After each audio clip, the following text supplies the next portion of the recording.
Same message. Yeah. Yeah.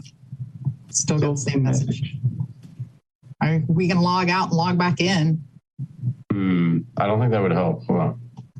Yeah, mine gives a message too. Let me try something. Virginia, I'm going to throw you as an attendee and then bring you back. Hold on.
Getting video to show for I got it, Vinny. Sorry, I found it. Thank you. Okay, they should be able to start their videos now. There we go. There are all the beautiful faces. Sorry, you have to share the screen, Vinny. I love sharing the screen, David. I love it. All right. All right. Well, we'll go ahead and start the meeting at 8:33. Logan, thank you. Great job. Zoom's always having fun with us. All right. I'll go ahead and call the meeting to order at 8:34. Carol, can you do a roll call? Oh, you're muted, Carol. No worries. Sorry about that. Lorraine Koss. Here. Charlie Venuto.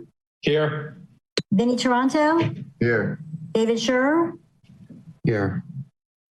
John Windsor. Here. Gary Casto. Here. David Lane. Here. Stephanie Eble. Kimberly Newton. Courtney Barker. Here. Todd Swingle. Susan Hodgers. And Dennis Basil. All right. Well, maybe more people will slide in as we go. Thank you. Thank you, everybody, for joining for this meeting. I know we don't have any official business, but I think it's imperative that we show up and let the community know what work is being done. I'm also, aware of staff time. So Virginia and I did have a conversation about that. And I think that the best option was this option. So thank you all for working and doing this. Virginia, thank you and your staff, and Logan, thank you all for putting this together. Because we do have some really good presentations that I know. I was eating breakfast this morning, reading the agenda, and I was excited. So hopefully you all were too. And we do have Dr. Fox is in the house. I just like to say that. So so it should be a good show for the 12 attendees we got. All right, that's good. Let's keep them coming. So we'll go ahead and I don't think we can approve the agenda though, Virginia, because that takes a vote too. So what we will do is we will skip approving this month's agenda to next month. We'll approve last month's agenda next month. If that's confusing, then we've gone back to the future and we're good. So let's go ahead and the approval of the minutes, again, we will postpone until next month. So let's go ahead and have Virginia do the progress and fiscal reports. Okay, I'm gonna try sharing my screen.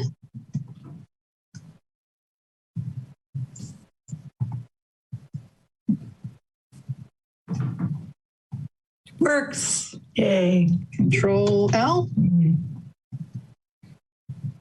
All right. Are you seeing the progress report? Mm-hmm. Yes, we are. It's not full screen, but we're seeing it, so that works. It's okay, Virginia. That should work. Better? This has been a great month for grants. We have executed contracts for 3 grants that were approved by the legislature, appropriated by the legislature last session, $450,000 for septic upgrades, $585,000 for quick connects, and $2.5 million for the Eble Northeast muck removal project. That's going to be going out to bid soon. We also received 5 Tourism Plus Lagoon grants from the Tourist Development Council approved by the County Commission. Those 5 projects combined are $442,000. We submitted a boatload of state resilience applications, so we'll see how that goes, 20 plus applications.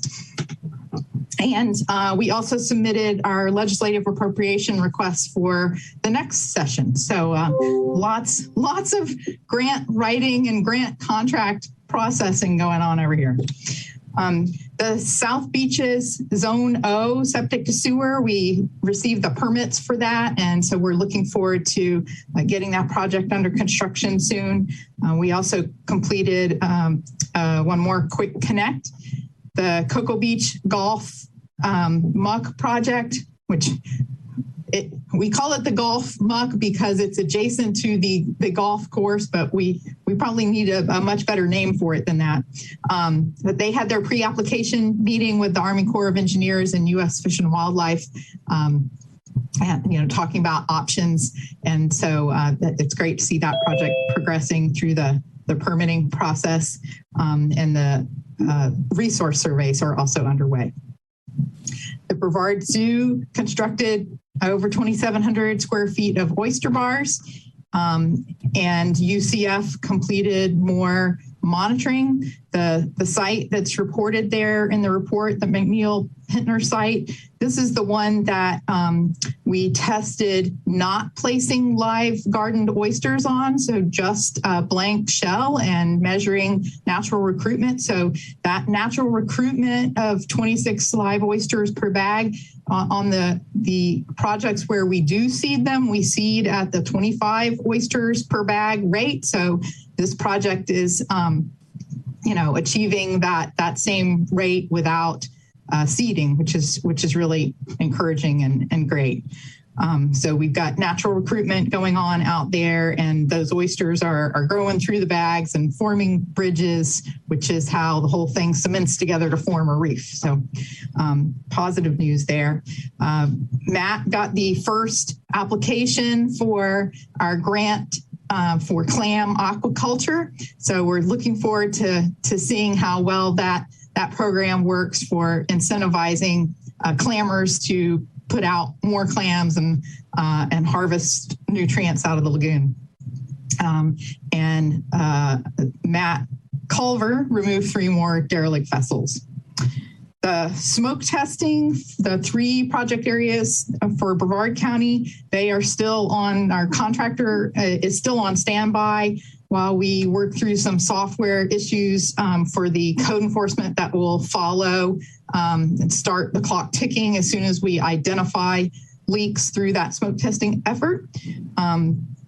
The South Central Sea septic sewer that came in a couple $1 million over budget. We worked through that budget. The Commissioner Smith allocated funds from his portion of the American Rescue Plan dollars. And so that project has been awarded, and we are expecting them to break ground in October. Virginia, can you scroll down on your screen? Oh, yes, that's a really good idea. Thank you, Terry. All right. So MICO septic sewer, we are reviewing bid documents, looking forward to getting that project out on the street. Skipping down to septic upgrades, we processed a few more reimbursement packages. So we're up to 33 of those completed and reimbursed now. We have 2 stormwater basins that are under construction right now, both in the north end of the county at Serenity Park on Sunset Road and Johns Road up in the very tip top Mims Scottsmore area of the county. Terry worked on several more contracts, the $1 million of Melbourne Tillman aquatic weed harvesting and Cocoa Beach's oyster and planting projects. We've also amended the Marine Resources Council grass clipping campaign and the Titusville Osprey water reclamation facility and the Titusville High School baffle box. As soon as we get that one signed, everything's in order to complete that project.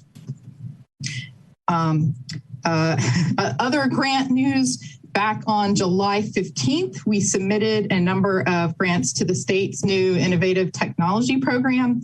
They've started a new process this year where they have a first round of pre-proposals, and then they weed through the pre-proposals and only invite a subset back to submit full proposals. We had 3 of our requests approved this week to come back with full proposals.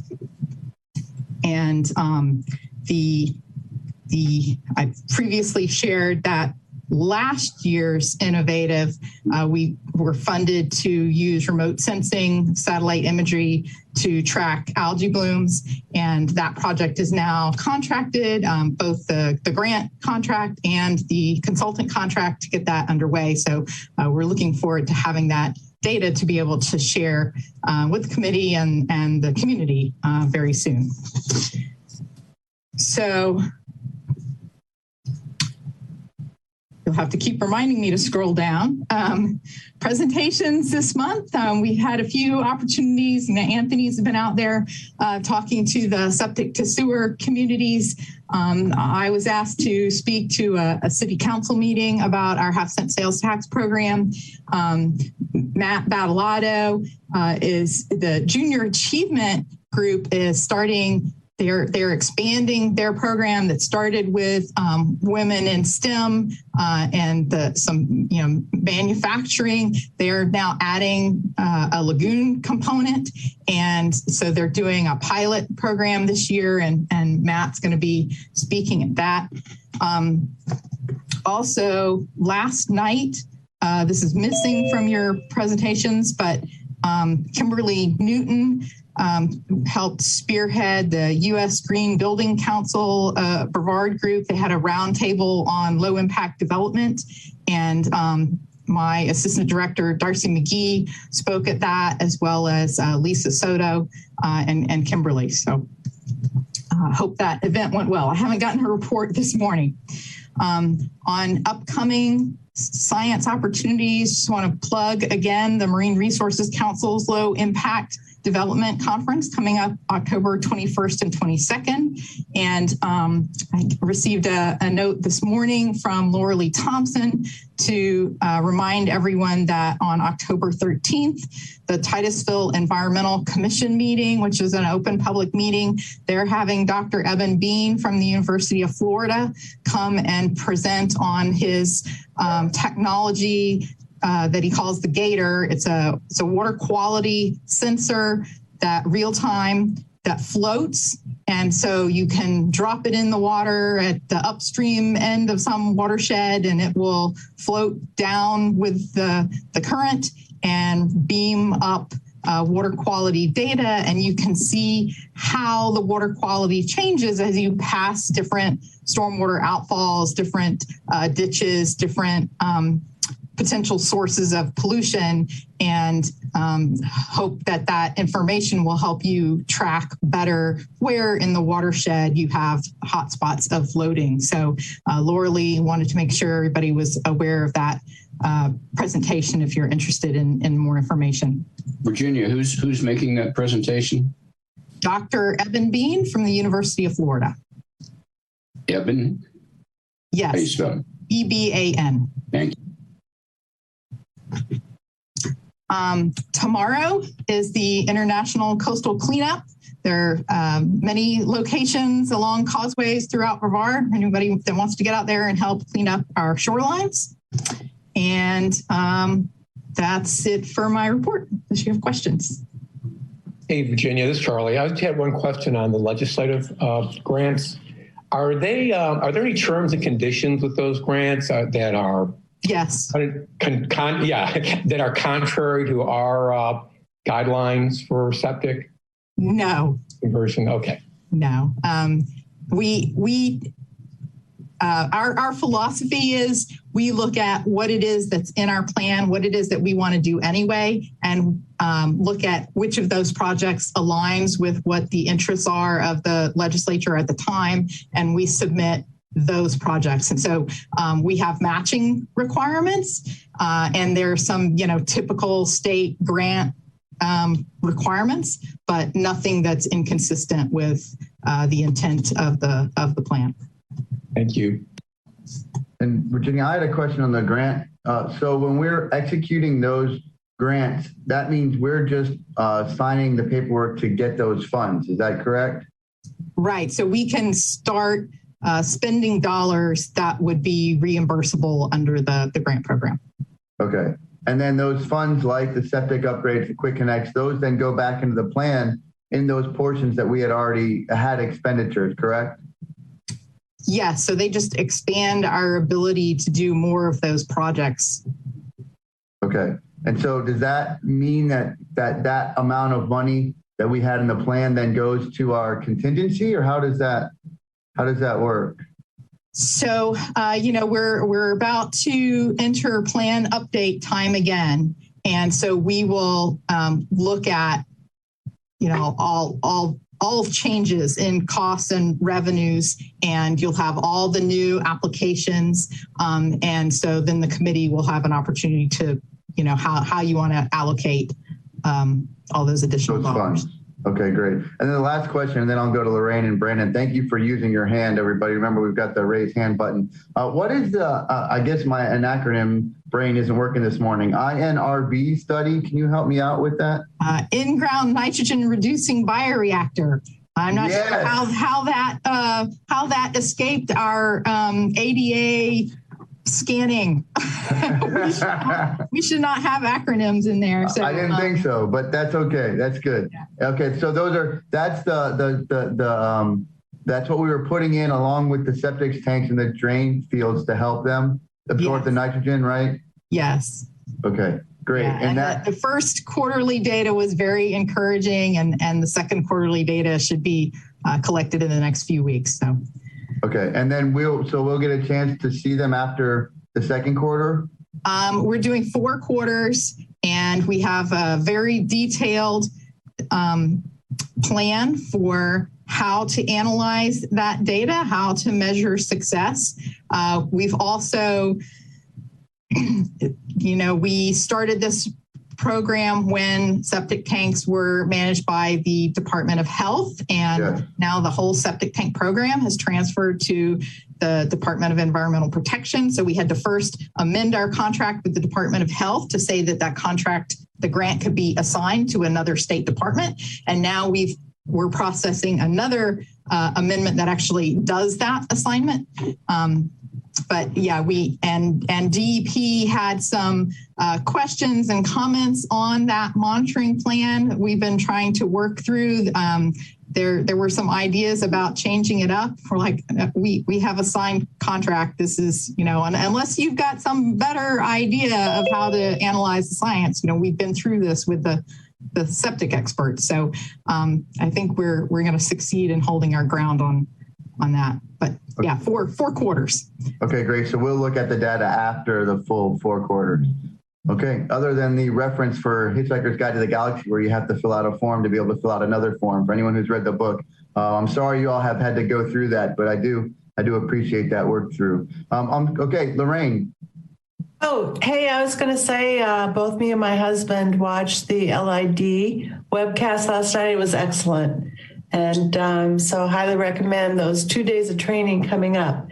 Also, question, Melbourne Tillman aquatic harvesting. Can you remind me a little bit? That is where, what all does that involve? That is just harvesting aquatic weeds from the Melbourne Tillman Canal system. That was a project that was proposed last year. Right. And so, we provided them with the equipment. There was a big equipment purchase to do that, yes. Right? Yes. Okay. Equipment and hauling, and they'll be weighing the material and sending a subset for lab analysis. So we'll be calculating the actual nutrient load removed, and then paying them on a pro rata share based on actual removals. And that's in lieu of doing any sort of spraying, because it means several of the municipalities are still, using. Correct. And yes. So in terms of data on that, we'll be getting more data on that may help other municipalities come on board to take that method up. Right. There are more and more communities. We heard at the last meeting, Titusville announced that they were purchasing their own harvesting equipment. I know, I think Courtney also mentioned the city's been looking at that. And so there are, more and more communities getting on board with reducing herbicide use and taking on the extra work of mechanical removal. Yeah. Thank you. Okay, Brandon. One other presentation too that didn't make it on the agenda. I'll be speaking on the 22nd of this month to the Cocoa Beach Sustainability Board at 6:30 at the Cocoa Beach Library. So next Wednesday. Great. Okay. Thank you very much. Kimberly. Hi, yes, Lorraine, I'm glad that you were able to attend last night. I just wanted to give an update. The panel went excellent. We'll have that in recording and I'll send that out. So Virginia, if you want to send that to the committee. But yeah, it was a great event and definitely prompted a great conversation and communication between the county. Zach Eichels presented on Cape Canaveral, and him and Darcy were able to right there in the session connect and kind of brainstorm a little collaboration there coming up just for education in general. So it's super exciting and it was a great event. I'm glad that Darcy could be with us.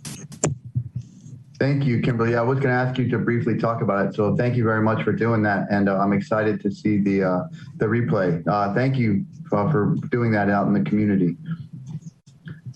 David. Hi, just a couple notes. One was back on the junior achievement. Ann Conroy Bader, President of Junior Achievement, is going to start this, which we discussed, and we're going to have someone speaking at Cocoa Beach High School is where it's going to kick off with educating kids on the lagoon. They've got a couple speakers that'll be lined up, one of them from us. This is a great opportunity to have a one-pager that could be taken home with the kids, educating them on the sorrel efforts and on the lagoon. So we have a lot of issues with how do we get communication out there. Here's a way that we could get, and it could be done through Junior Achievement if we can't do it ourselves. And I'll be happy to print the stuff or whatever. But if we got a one-page flyer that could go out to kids to help them educate, themselves in the lagoon, as well as they're going to take this home with their families. I think that's a huge opportunity to help engage the community, especially as this goes from school to school to school. If this pilot works well. The second one is, I saw there's a thing on here about the grass clippings. If there's a way I'd love to get more information on that. So I think that would be something that could be spread to multiple different cities, and also finding services that will do things like, collect them as they're being cut, not blow them in the lagoon, those sorts of things. I'd love to know more. And I wanted to ask if I could get maybe after this some information on the grant-funded remote sensing of algae blooms, one-year pilot project. A contact for that would be great. I'd like to find out more. All right, thank you, David. And real briefly, the junior achievement thing. I know we all, since the beginning of this committee, have talked about trying to find ways to educate the students. I know we've had Lagoon Day. I think Miss Weiss I can't remember her first name. She's done some Lagoon Day stuff. So I as well as David, am really excited about this program, being a pilot at one school. And I know, Stephanie, you've talked a lot about the education and trying to make sure we include it. So I'm glad that we've got a third party partner or an NGO partner. And so maybe that can help facilitate this quicker. So I am very, very excited about it. Kimberly. I was just going to reiterate also about that childhood education component. I would love to collaborate and provide some resources that we have from our Equal Earth Friends organization that are very Lagoon friendly, hands-on, and geared towards like 12 and down. We do have some materials for more like the middle school, high school age as well. So I don't know exactly how that collaboration would go, but I can maybe submit some things to Virginia that she could share. And Stephanie and I can also follow up on that. Yeah, what I would recommend is you guys reach out and talk to Ann and or Candace at Junior Achievement, because I'm sure they'd love to see your materials, but I would love for you all to be able to give them some of your passion as well. If I know Virginia's got Ann's contact information, I think if not, I can give it to her and then she can connect to you guys so that we maintain in the sunshine, right, Alex? I'm not talking to Kimberly outside this meeting or Stephanie. All right. Great. That was awesome. Thank you, Virginia and Kimberly. And just for the record, I'm Stephanie's alternate. So I did just recently learn we have privileges that we can discuss events coming up. So thanks for pointing that out. You do. And David and I got together last week, and I'll tell everybody about that at the end of the session. So thank you. All right, Virginia. I think we're on to Crystal and the financial report. If there are no questions on no more discussion on the progress report.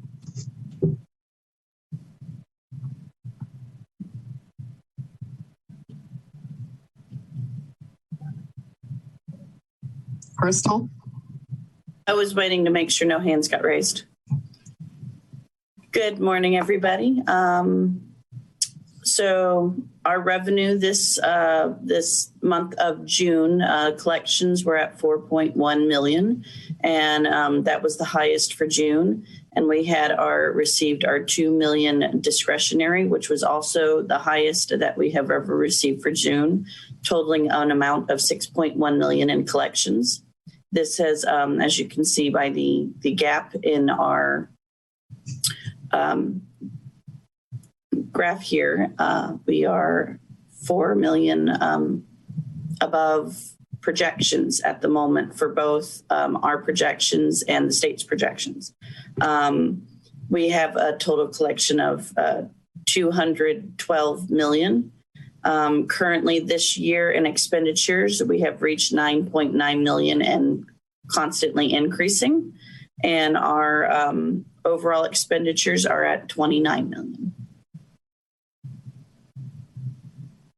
All right. Thank you.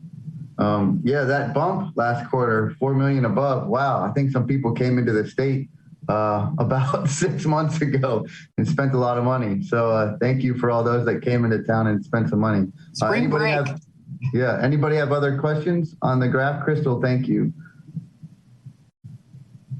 All right. So we'll go ahead and go to the next item in the agenda. I do want to just remind those participants or the attendees as well who are listening, there will be time at the end of the meeting for your questions or comments if you have any. Since we are not doing any official business, there won't be any discussion until then. And I just glanced over and saw Dr. DeFries is on. And so I just wanted to say hi, Dr. DeFries. I'm a big fan. So in case you haven't heard, so glad you're on. All right. Anyways, sorry. Go ahead, Virginia. Well, I think we're at presentation. So Dr. Fox graciously volunteered to present on a whole slew of topics. And we've had the pleasure of working with him for many years now on both aeration and muck related projects. And after the sort of in response to the public comments from the last meeting, I thought it might be useful to kind of review the aeration studies that have been occurring here and what the results from those have been. And so while we had Dr. Fox, I thought we'd, ask him to do a a bigger picture of the many different research projects going on. So it's all yours.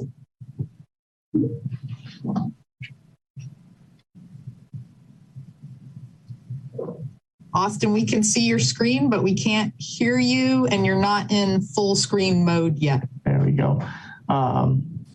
You can hear me just fine? We can hear you now. Okay. It says I'm screen sharing. Let's see if when I go to full screen, can you see my screen now? The proper screen? We got side by side. Just go up to display settings, Dr. Fox, up on the top. Okay. There's like a little option. It says display settings.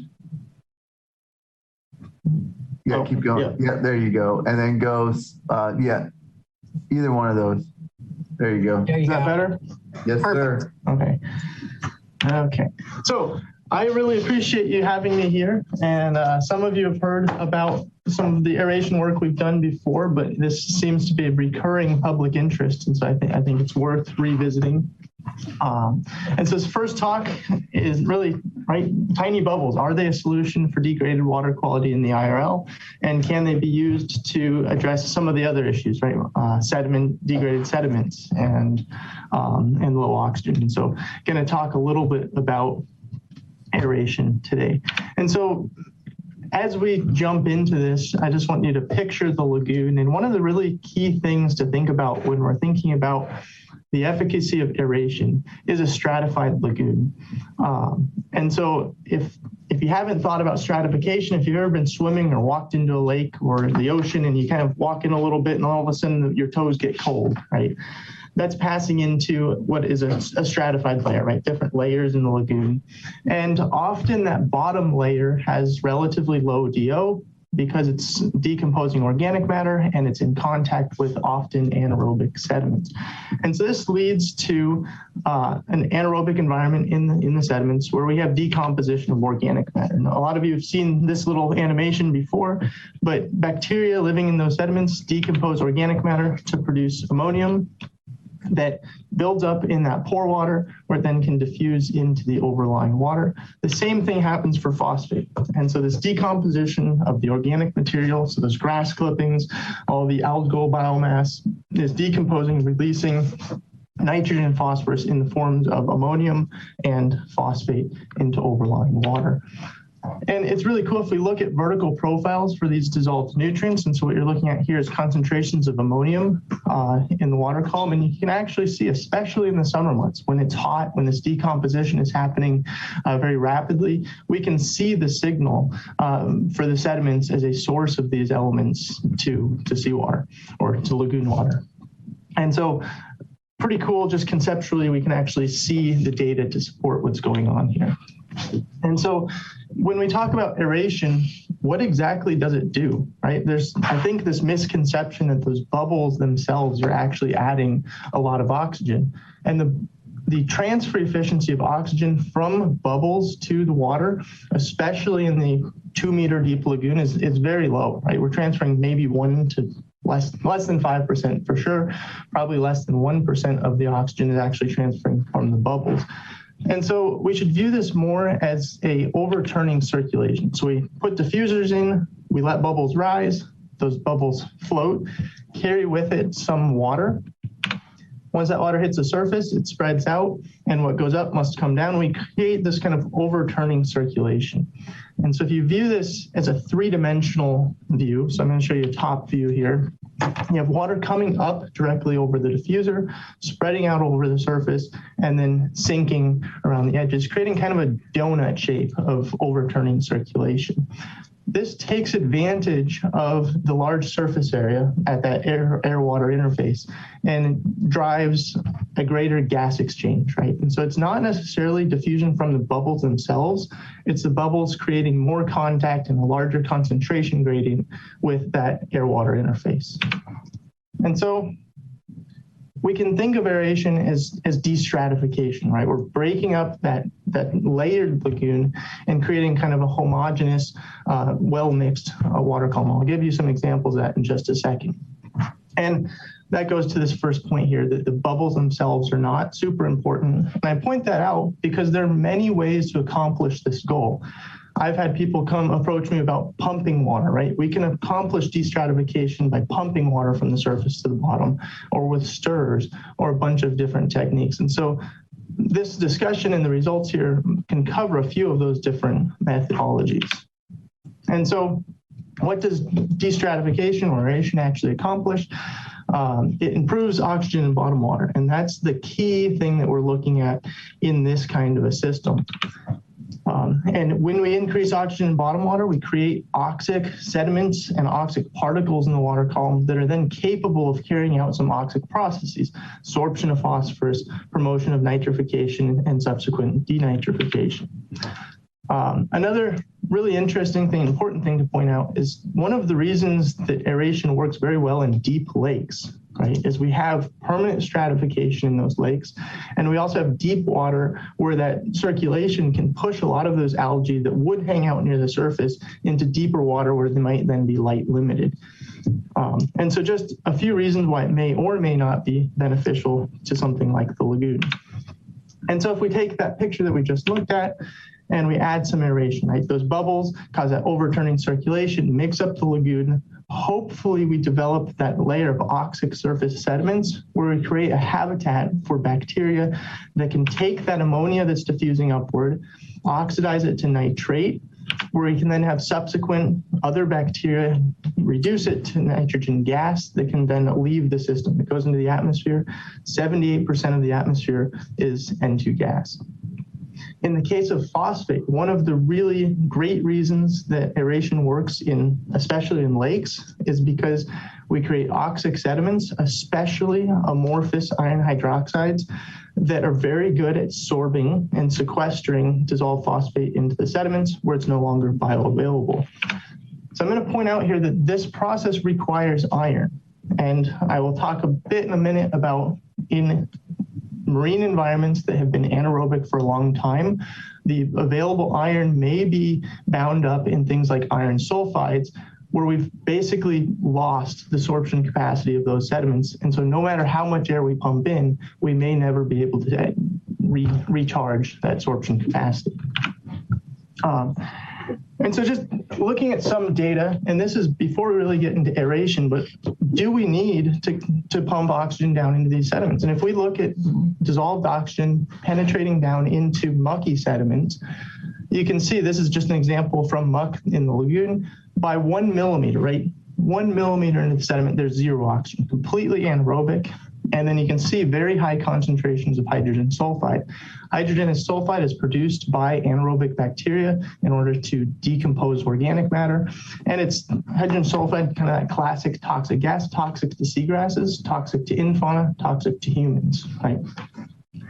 We go to somewhere with healthy sediments in the lagoon, we actually see oxygen penetrating down a little bit, and we see virtually no sulfide in those surface sediments. So we do have habitats that are favorable for things like seagrasses and infauna. And I like to point out here that there's a lot of talk recently about manatees and manatee deaths, and the next logical jump is to think about seagrasses. And I like to point out that when we think about seagrasses, we really need to be thinking about the sediments, right? The seagrass is dying because the sand is dying. And so if we don't address the issues going on with the sand, I just don't think we're going to be addressing anything above that. And so to really get into the actual study, so we've talked about why it might work, let's test this in the lagoon. And so with support from the National Estuary Program and City of Satellite Beach, and some other partners, we did a study. We took 2 canals.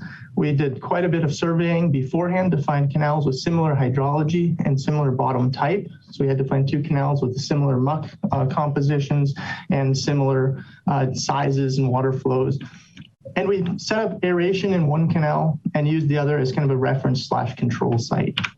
We addressed this study with 3 hypotheses. Number 1, aeration decreases input of nitrogen and phosphorus from the sediments, decreases those fluxes. Number 2, you can decompose away some of that muck, reducing the surface area or volume. And then 3, it can improve the water quality by increasing DO and hypothetically decreasing nutrient concentrations. And so looking at just dissolved oxygen profiles from both canals before aeration, you can see that they're very similar. We have high concentrations of dissolved oxygen at the surface, and both are virtually devoid of oxygen, completely anaerobic sediments before aeration began. So start aeration. We have a well-mixed water column in the aerated canal that you're seeing on hopefully your left. And on your right, you see the control canal, where we have higher saturation in the surface, and again, virtually devoid of oxygen at the bottom. Really interesting thing to point out here is a lot of people would think, and kind of going into this, I was suspecting that we'd see the aerated canal approach 100% saturation. That's not, in fact, the case. Often we were at, so I'm just showing 3 months so you don't get buried in too many lines, but often we're in that 50 to 70% saturation range. And even with all those bubbles, even with all that overturning circulation, the respiration, right, the use of oxygen by the particles in the water and the particles in the sediment, we're unable to provide enough oxygen to bring it to saturation. And that's really important when we get into kind of the results of this. So if we look at horizontal cross sections, so these blue lines, I'm now going to take you across each of these canals at 1 meter. So in the control canal, right, at 1 meter, this is a typical day in one of these canals, less than 20% oxygen, right? Virtually every night we're seeing something like a fish kill, and not a fish kill, but it's inhospitable to fish at the ends of these canals, right? They're just leaving. In the aerated canal, the oxygen came up. We're looking at somewhere between 40 and 70% typically at 1 meter during aeration, right? Once aeration is stopped, we go back to that pre-aeration condition. And so how did this influence? Did we effectively create the oxidized surface sediments, and did we promote decreased fluxes?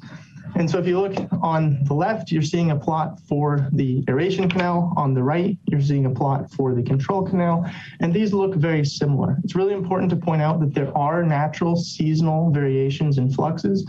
When it's hotter, the warmer months, we see higher fluxes, bacterial metabolism is higher. In the cooler months, fluxes are lower, bacterial metabolism is lower. But the thing to point out here is that during 3 months, February, March, April, the fluxes in the aerated canal were about 35% lower than they were in the unaerated canal, right? These were the only months where we were able to actually deliver enough oxygen to the sediments to effectively promote nitrification and removal of some of this nitrogen. And so, again, was this effective? Somewhat, right? And so the logical next step is, can we add more oxygen, right? And how do we do that, right? Bubbles are just not accomplishing that. And so the next step is to look at nanobubbles or microbubbles, some way of adding more oxygen than we can do just with overturning circulation. So this is very interesting. Instead of approaching it with overturning circulation, we can inject highly concentrated dissolved oxygen below the pycnocline, so into that bottom layer. And if we prevent mixing, right, we can actually trap that oxygen where it actually has more benefit to the bottom. One of the challenges here is it's a big lagoon. Even if we put in super concentrated dissolved oxygen, it mixes away pretty quickly in terms of it takes a lot to treat a large area. And so we saw some benefits. If we look at the aeration versus the control canal, both of them kind of decreased over time. This was just tracing the natural interannual variability in the lagoon. But if you look at the control area, the rate of change versus the treated area, we did see a little bit faster or a slightly better condition developing in that aerated canal than the control canal. Is it jump off the page at me as this was the best thing that I've ever seen in terms of remediation? Probably not, but there is some benefit. In terms of muck volume and thickness, so this is just a bunch of data. I don't like to show a slide without data on it, but if we probe down those canals and we look at the thickness and the volume of the muck over time, there was no appreciable change in muck thickness or volume during 1 year of aeration using either micrometer size bubbles or nanobubbles. And so what did we learn, right? Partially supported that first hypothesis, fluxes were slightly lower after aeration. The second hypothesis, not really supported, there was no appreciable decrease in muck volume. And that third hypothesis, other than increasing dissolved oxygen, we were not able to detect any improvements or any decrease in nutrient concentrations in the water column. And so overall, relatively limited benefits from aeration. I think I'm just have a few more seconds. So having said that, I do want to point out that oxygen is very important in terms of understanding this system. If I had to choose one parameter to monitor in terms of defining success of projects, I would probably choose oxygen. And this is looking at dissolved oxygen data. So you're looking at that right axis from St. John's River Water Management District in the northern Banana River Lagoon. And if we plot on top of this fluxes of dissolved phosphate from sandy sediments in this region, you notice, I don't know if you can't see my arrow, but there's one clear event of hypoxia, right? In kind of between December and January. If you look above that, you see a very high flux of dissolved phosphate. And that makes sense geochemically. When we have anaerobic conditions, we reduce the iron and we release pulses of dissolved phosphorus. And that's very clearly explained. If you look in February, you see another very high dissolved phosphate flux, but it appears to be occurring during a very high oxygen event. And fortunately, we had just deployed some of our bottom water DO sensors, measuring oxygen where it actually matters for measuring geochemical processes. And when we add our data set, you can see that this high flux actually corresponds with a hypoxic event in the bottom water, right?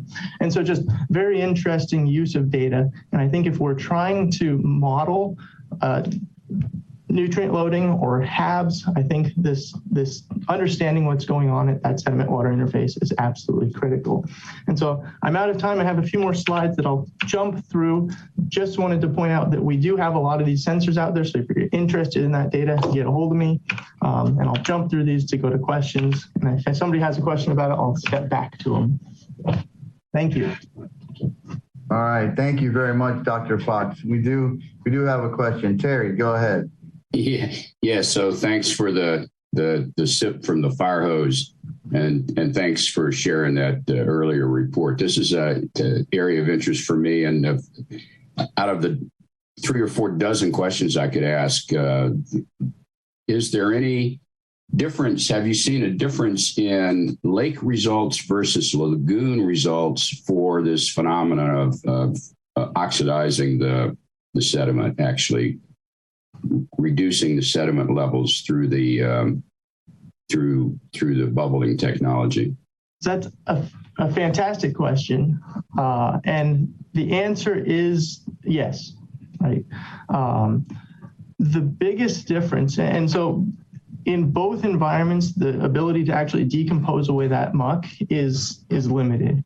The big difference that we have between a lake system, so freshwater system, and seawater or lagoon system is the salt, right? And so sulfate, SO4 2-, makes up roughly 8% of the salt content. And in anaerobic conditions, there are bacteria that use the sulfate to produce hydrogen sulfide, right? And they're using that sulfate in order to decompose organic matter. And one of the resulting products is hydrogen sulfide. That's kind of that rotten egg smell that you get in marine environments that you don't get in freshwater environments. That sulfide, the sulfur, is very good at binding the ligands, so things like iron, that would sorb to phosphorus. And so lakes have lake sediments have very high sorption potential for phosphorus. In marine environments where we've had extended anoxia, a lot of that sorption potential has been effectively permanently ruined by the presence of sulfide. So iron sulfides, for example, are very insoluble. Once they form, that iron is, even if you put oxygen into the system, that iron is still going to be bound as iron sulfide and is not able to sorb phosphorus. And so the decomposition, I've seen some successful data from lakes, but in terms of actual phosphorus removal, so that's the real selling point that most of these lakes give. We're seeing a much lower potential for success in marine environments because of that sulfide reason. And in fact, there are studies in some hypereutrophic lakes that had extended inputs of wastewater. And those lakes, they saw decreases in the phosphate concentrations initially, but over the long term, they reached some finite absorption capacity, and their conclusion was that they'd exceeded the absorption capacity of the lake sediments for phosphorus, and there's no added benefit at that point. I hope that answered your question. You get some more sips from the fire hose there, Terry? All right. I apologize. I started preparing for this. I'm like, okay, we're good. And then it was about a 3-hour talk. So Abby helped me trim it down, but it's still dense. I apologize. No, Dr. Fox. We appreciate the thoroughness, and you bring up information. And if anyone on the committee wants to reach out to you, I'm certain that you'll probably get some calls. David, go ahead. Dr. Fox, just I guess a few questions. One is, you talked about having lack of iron. Would you have seen any possibly different results in any of these if you had supplied some source of iron or a binding agent or chelating agent or something to go along with the same study? I don't know how you disperse that in a way, but maybe you make your bubbler out of iron and it slowly rusts away until you have to replace it. But and then the next question I have is, those bubblers were a certain fixed volume. They're putting out relatively macro bubbles and so on, the ones that were tested. And then you tried the nano oxygen. What would you have seen possibly a different result if you had something that would produce greater mixing, like a 1 horsepower driven floating impeller aerator that's designed to cover an acre area? They make these things also for lakes and so on, where it's got a floating, tube. You got an impeller. You get basically a volume of water that's mixing. It's designed to aerate a much larger volume. And would you think you'd see the same results with something like that? So I guess the first question was adding like iron, other things. Is there something you could have added that would have helped in one of these environments where it's deplete, at the interface of iron to be able to bind phosphate and so on? And so iron is one of the things that's there. And it's interesting because when you think about the lagoon and you think about groundwater, it's very rich in iron, especially in this area. So if you look at people using groundwater to irrigate the lawns, right, you see those iron stains on their fence in their houses. The iron's just so effectively bound as it comes into these estuaries and removed in the mouth of tributaries and in those anaerobic environments, it's already bound. So there is lots of iron. We could add more. What I've looked into is not so much iron, but some other amendments. So there are plenty of sorbents that we can add, whether sprinkling it into the water, that could increase the potential for aeration to remove phosphorus, dissolve phosphate, but those are not going to improve the ability to decompose away the muck. And so you might be able to help kind of the improving water quality with respect to phosphate, but you're not going to change the impact on the removal of muck using aeration. To the second question, so one of the reasons that I emphasize that the aeration using bubbles is aimed at overturning circulation is that's exactly the same thing as what those impellers are doing. The real advantage to aeration is it's very non-invasive. So you don't have to worry about sucking things into a propeller, right? And yes, you can cover a large area with a single propeller, but this canal, right,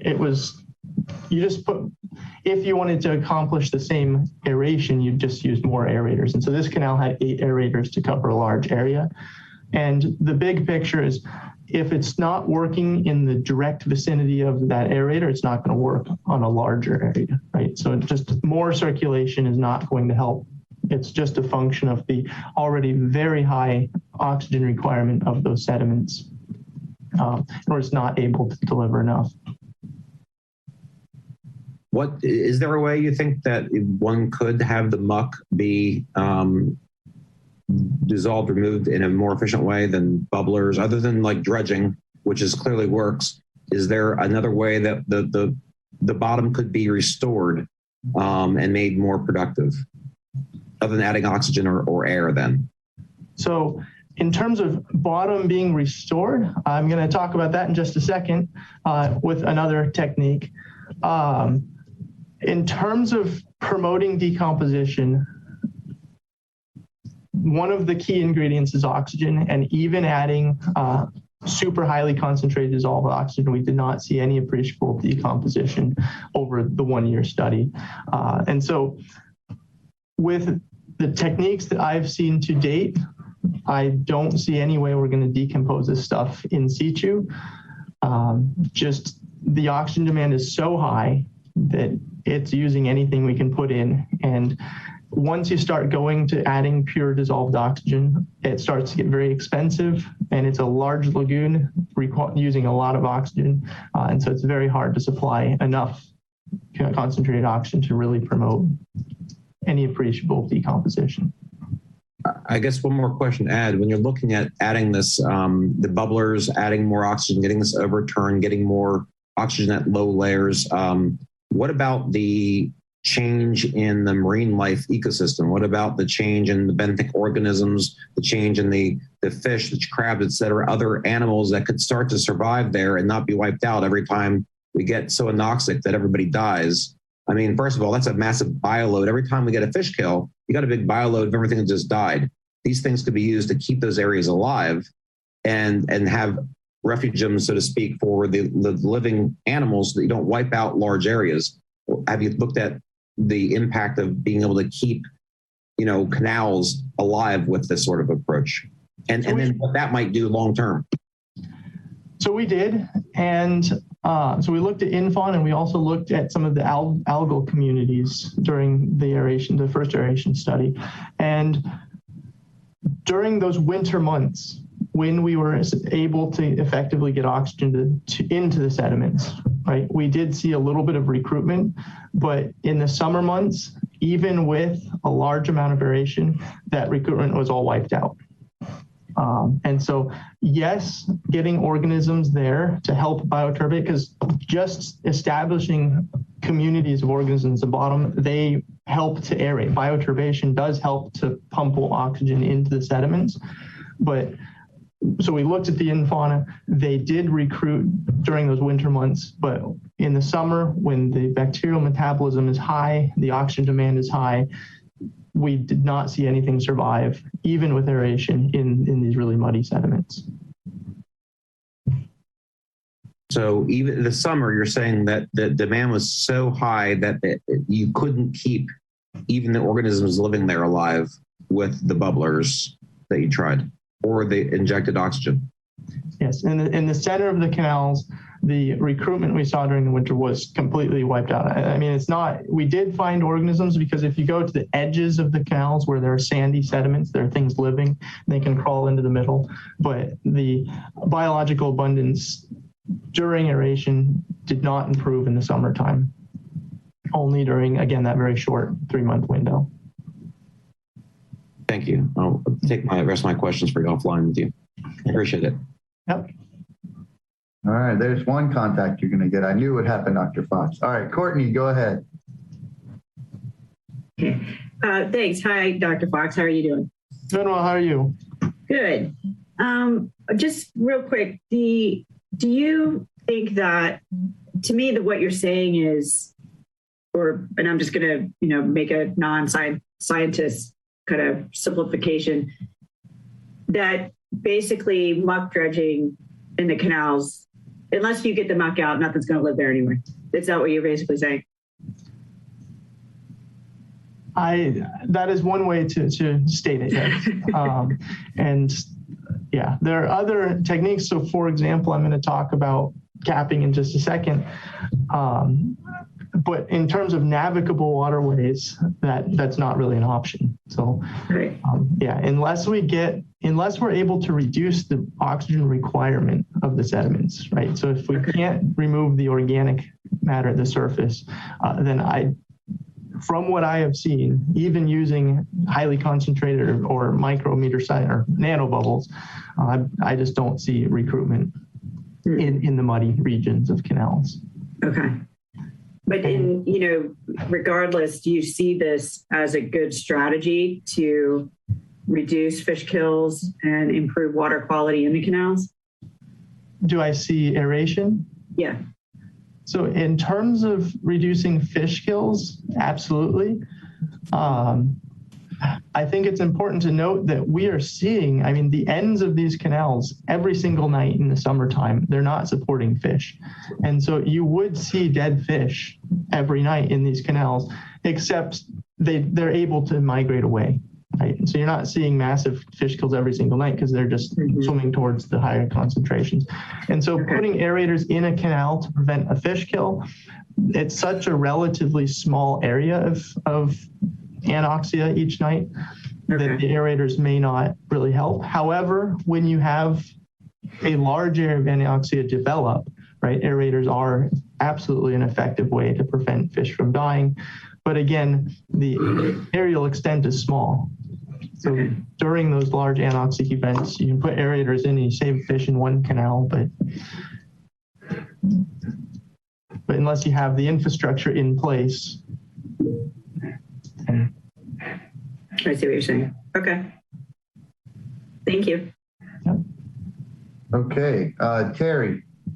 Yeah, Dr. Fox, to this whole discussion about how effective it is and so on, one of the nuggets you dropped earlier was something like the aerators only increase the DO by 1%, less than 5%, which seems to be consistent with your statement that, you didn't see sustainable sustainment of the benthic organisms. So how does that relate to, yes, you're at the same time I hear you saying that aeration is an effective way to deal with these potential fish kills. So I'm having trouble aligning those two things.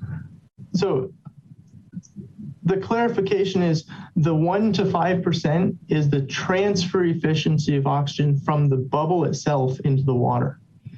And so the reason for stating that is if we invested in using oxygen bubbles instead of air bubbles, right? Most of that oxygen would go to the surface and leave into the atmosphere. So it's not an efficient way to transfer gases into the water. What's happening is it's causing mixing, and the large surface area at the air-water interface is exchanging gases. And so we're not increasing. So at the bottom, we're increasing the DO concentration or the percent saturation by 40%. I get it. Thank you. You broke the code. All right. Thank you. Stephanie.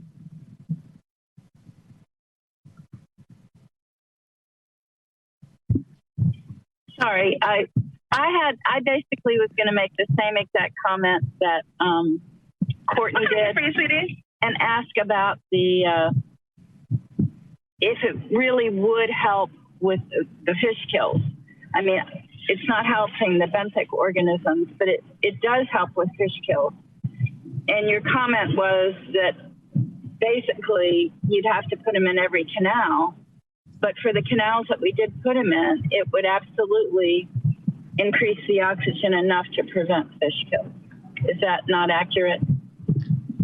So I don't ever like to say prevent, but it would absolutely reduce the likelihood of fish kills because I've talked to some ichthyologists, and oxygen is one of the aspects of it, but when we have anaerobic events, we also have hydrogen sulfide in the water. And so there are things other than just oxygen, but again, the aerators would mitigate that hydrogen sulfide. But I can't rule out fish kills due to something like algal toxins, right? And so aeration will not prevent fish kills. It will certainly mitigate some oxygen-induced fish kills. Okay. Thank you. Understood. Thanks. Thank you, Stephanie. Thank you. Okay, David. Okay. Thank you, Doctor. Great presentation. This question, I suppose I might be sending it out to a larger audience, but do we know or have any idea of how the canals contribute to the greater lagoon body as a whole? As a percentage of water volume, I'm sure it's a very small percentage.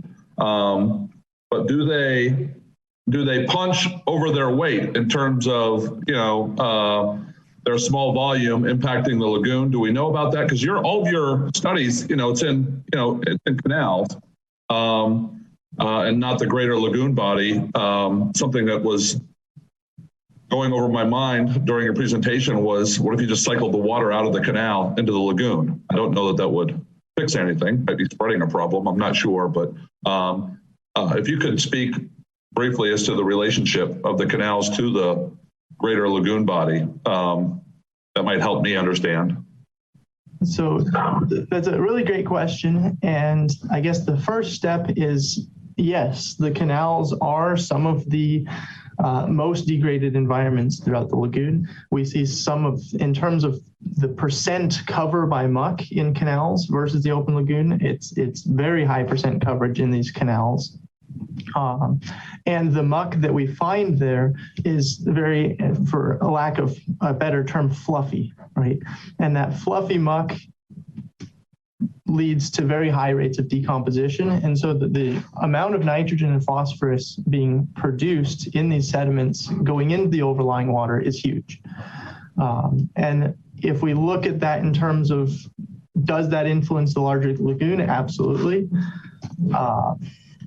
An interesting question, right? So there's a lot of concern about, do we want to pump a pollutant from one region into another, right? So if we were to pump, and it absolutely happens anyways, right? Every time it rains, these tributaries, the drainage pipes flow water into canals. It's then circulated out into the greater lagoon. But one of the issues that you would have trying to pump water out of canals is somebody would say you're just pumping it into the greater lagoon. So this is issues that you face anytime you want to just move water.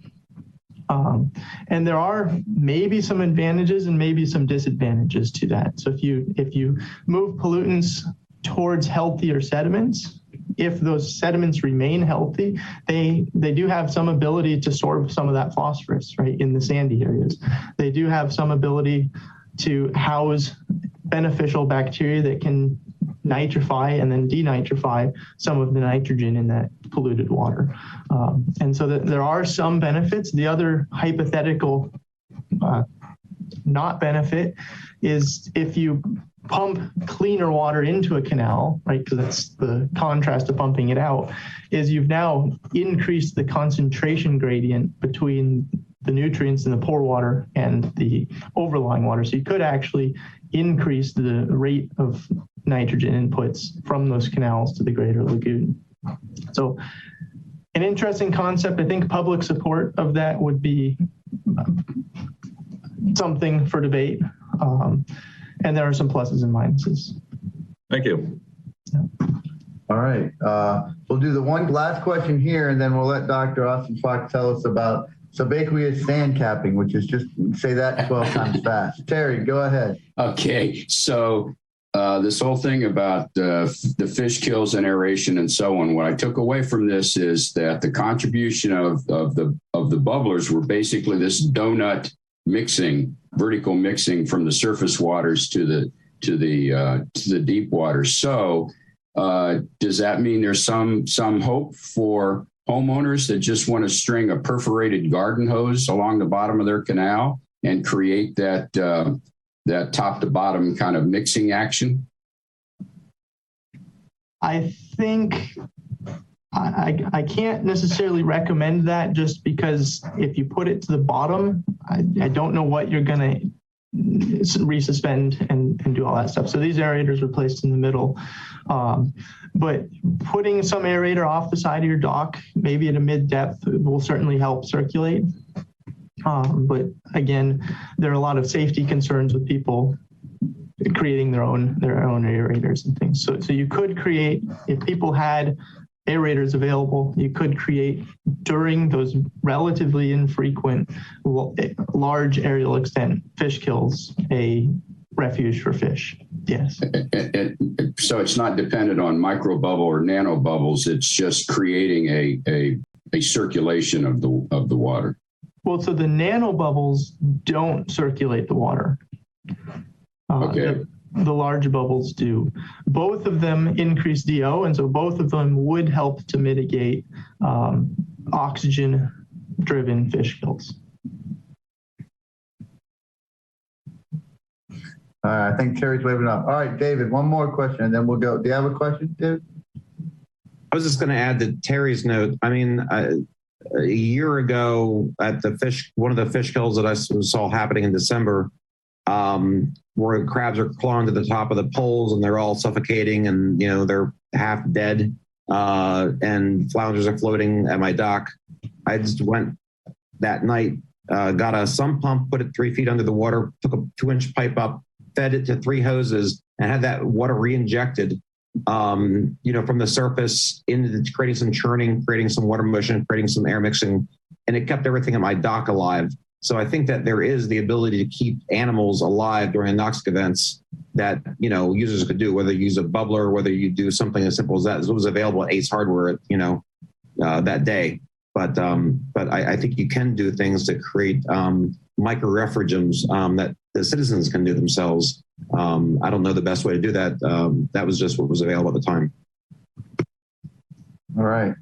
Okay, yeah. Thank you, David. So any fish and crabs out there, if there's an event, go to David's dock. He'll put his address in the chat. All right, Dr. Fox. For some pumps. All right. Dr. Fox, let's go ahead and do the subaqueous sand capping. And well, thank you for having me. I'm going to talk briefly about subaqueous sand capping as a potential to reduce nitrogen and phosphorus inputs to the IRL. And I want to preface this with, I am a natural born skeptic. And so I was skeptical of aeration going into it. And I was also skeptical of sand capping. I thought there was no chance that it would have any benefits. But we were lucky enough to have an opportunity to look at this. And so, for those of you who aren't familiar with subaqueous sand capping, it simply means to basically effectively bury a contaminated sediment in place. And so in the lagoon, we have, decades ago, we dug a bunch of deep pits in order to build things like causeways and build the land that we've built our houses on in our industry. And so we have, I don't know if you can see my pointer here, we have a bunch of deep dug out pits, and many of these over the decades have filled with things like mud. And so the EPA lists some potential remedies that can be accomplished through capping. And these are physical isolation. So basically we can create a barrier between a contaminated sediment and the overlying water. We can stabilize contaminated sediments. And so often fine-grained sediments accumulate various contaminants. And that is exactly the case with muck. The contaminants in the case of muck that we're thinking about now are nitrogen and phosphorus. We have relatively few of the big hazardous contaminants in most of the lagoon sediments. And so we can prevent resuspension, right? If you have a wind event, you're not going to suspend this fine-grained material, increasing turbidity and increasing the rates of decomposition in nitrogen and phosphorus inputs. And then finally, by capping, you can actually decrease the fluxes or the releases of these contaminants from that contaminated sediment into the water. And so we were fortunate enough to be made aware of a remediation project being carried out by FP&L. And so one of their remediation projects was to take one of these old dredge pits and fill it with sand to grade in order to create some seagrass habitat. And so that was their intent. And we knew that pretty much any deep deposit in the lagoon is going to have muck in it. So we went out with support from Brevard County to go look at this deposit to see if there's any mud in it. We did that.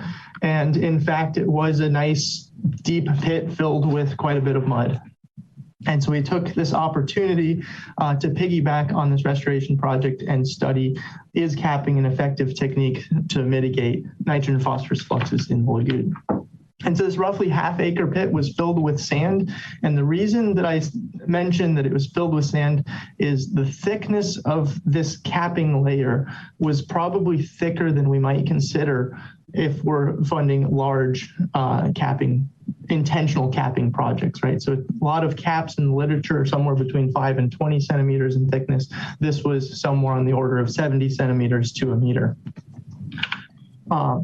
So to do this, they put a turbidity curtain that was in contact with the lagoon bottom, and the literature says that this turbidity curtain was extended 3 feet above the water line to prevent the SeaWorld trained manatees from jumping over into the project area. Never seen a manatee jump. So it was filled. They used a long reach excavator to take sand. So they brought sand in trucks from a local quarry. It was sand with mostly fines with some medium and coarse fractions. The reason for looking at the size fractions of sand are fines are better at sorbing and preventing the releases of things like contaminants, but the coarser grains are more resilient to erosion. And so both of those are important considerations when we're building a cap. They used a long reach excavator for material placement. I think I said that. This is an important note because if you're doing an intentional capping project and worried about disrupting the material below it, you might choose to use some other techniques. But we did not see much displacement from this technique. So the contractor, they added 1,215 cubic yards to fill the deposit with an extra 365 cubic yards to account for the compaction of the cap. And if you can imagine this really high water content mud and you put a really heavy sand cap on it, you're actually going to squeeze it down. You can imagine a sponge, right? Putting a brick on top of a sponge and you're going to squeeze out some of that water. And that's going to make it sink in a little bit. And so the extra volume was to account for that settling and compaction of both the cap itself and the underlying muck. So the mitigation area, right, zooming in on it, we went and did an initial survey, and you can see that the water depth was actually about 2.2 meters. So this is somewhere between 8 and 9 feet, around 8 feet before capping. And when we did our probing, we found that there was in fact muck in this deposit. In the middle of it, we had in excess of 100 centimeters, so over 3 feet of muck at the bottom of this pit. And so it provided a really great opportunity to study sand capping.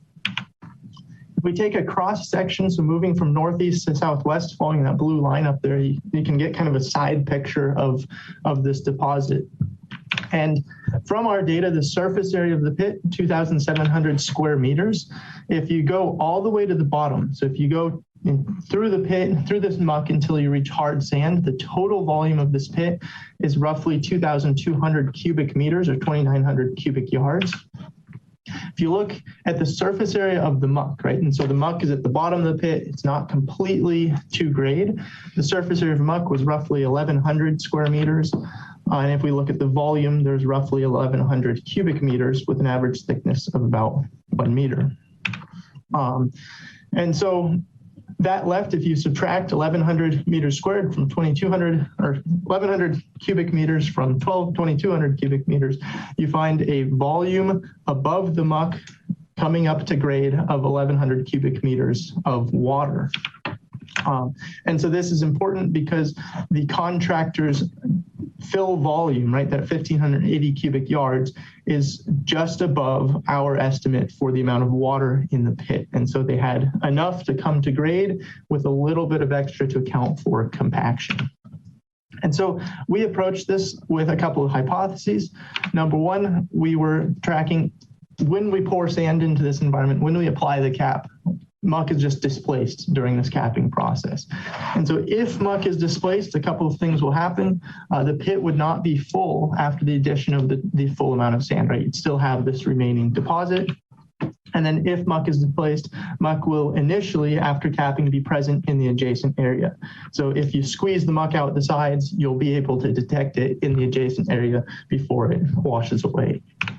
And so when we go back a few weeks after the completion of capping and do a resurvey, you'll see that there's no muck left in this area. There's no muck in the adjacent area, no muck left in the deposit. If you look at the water depth, so this is the depth to grade, you still do see a little tiny depression, right? And this is almost certainly the result of compaction. We have data. I tried to turn the fire hose down a little bit and not overwhelm you with data. I apologize. If you want to see it, get in touch with me. But we actually saw the porosity, the water content of the muck below the sand decrease after the application of this cap. And so we changed the composition of the underlying material as that cap settled. So we go back 6 months after capping and very similar results. You see a little bit more sinking in of that cap. So just a little bit more compaction over time. This process does take time, but we're still seeing 6 months after capping, no muck in the pit itself or in the adjacent area. And if we look at a grab of the surface sediments, it's very healthy looking lagoon sand. And so from the perspective of did we displace muck, I think this project worked quite well. I do want to point out that it was a relatively small area and we had very well-defined sides. The sides were sand. And so there are a few things working in favor of this project. So our most recent survey, this was a year after, or 2 years after the completion of capping in October 2020. You can see that there's a little bit more subduction. And so the center of that pit is continuing to get deeper as we have, again, continued consolidation of material under the weight of that cap. If you look where the pit used to be and where this new deeper area is forming, we have now a little bit of muck present. A few centimeters of muck has reaccumulated in the area. There's no indication that this has leaked from underneath the cap. What we're likely seeing is as the area has subducted, we are seeing reaccumulation of new material in that deep deposit. Because if you go to any deep spot in the lagoon, you're very likely to find some amount of muck.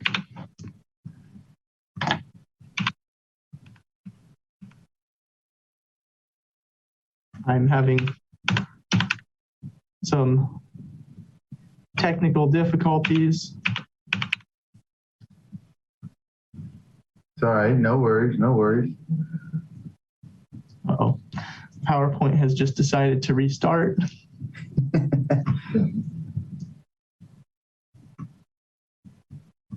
Austin, while your PowerPoint is restarting, we're still seeing that column of the core that you pulled, right? So you can see that cleaner sand above the darker, more organic sediment. Yes, yes. So that's a core that we pulled, I think 6 months after capping, and you're able to actually see the really clean capping material on top of what is actually dirtier sand. So you can get down into the consolidated muck below it. But we do have some migration of organic material up into that cap. That's expected. I think your computer is back now, Dr. Austin. We see your PDF. I'm getting there. Let me see if, can you? Yep. See yeah, it? just do that view thing again where you swap the. How's yes, that? sir. Yes, sir. I apologize for the technical difficulties. No worries. Quick fix. That was a good one. Okay. And so thank you for pointing that out. It's really cool to see this, what to every other core I've ever collected in Lagoon is inverted, right? Normally we see clean sand at the bottom and kind of this darker mucky stuff on top. And so after capping, we're able to see that this muck has been confined to underneath this new cap. And you can see if you look at the very top of that, maybe a very fine layer of dark sediment, and that's likely that kind of transient new muck layer. And so the second hypothesis is that capping will decrease benthic fluxes of nitrogen and phosphorus. And so there are a few reasons that this should happen, but capping will cause compression of the sediments. And so that subduction that you're seeing is squeezing water out. The particles of muck and the particles of sand are actually getting closer together. And this lowers the porosity, it lowers the amount of water in between the grains of sand. And that in and of itself can decrease the fluxes, right? It makes it more difficult for dissolved materials to move through that sediment into the overlying water. And so if we look at, I'm looking at a couple of cores. So this is on the left, it's before capping. We're seeing 80% water by weight. This works out to somewhere about 90 to 95% water by volume. And after capping, we're seeing 20% water by weight in the surface sediments. I didn't show the most recent core on here, but we're still seeing that roughly 20% water by weight in the capping material. Also, capping has created, right, we brought it up to grade or pretty close to grade. We're having a lot more mixing. And so we actually created this oxidized layer of surface sediment. And so this oxidized surface layer, hopefully this looks familiar to you. It promotes sorption of phosphorus onto things like those iron oxyhydroxides, and it also promotes nitrification and denitrification. And so looking at how we've changed the composition of pore water, so this is again that water in between the grains of sand before and after capping. On the top row, you're seeing before. On the bottom row, you're seeing 2 years after capping, right? And so before capping, we see concentration gradients for ammonia going from a few hundred at the surface to nearly 10,000 micromoles by about 30 centimeters. Undetectable concentrations of nitrite, that makes sense in an anaerobic environment where there are bacteria consuming the nitrate as an oxidizing agent. Phosphate concentrations are very high. We're seeing very high fluxes of both nitrogen and phosphorus from the sediment into overlying water before capping. And also hydrogen sulfide is very high and basic and toxic to, again, things like seagrasses and in fauna. There's no evidence of life in this pit before capping. After capping, so these are 2 years after capping, we're seeing a little increase in the concentrations deeper in that core, but really cool is the ammonium profiles. So the profile on the bottom left goes to very low concentrations, just a few micromolar in the top 10 centimeters of that core. And that's indicative of nitrification occurring. So we're actually seeing, and if you look at the next panel for nitrite, that NO3NO2, we're seeing nitrification happening. So this is an indication that there's oxygen penetrating into these sediments, and it's an indication that we have nitrate, which is an essential step in the subsequent denitrification and removal of nitrogen from the system. Really cool. One of the most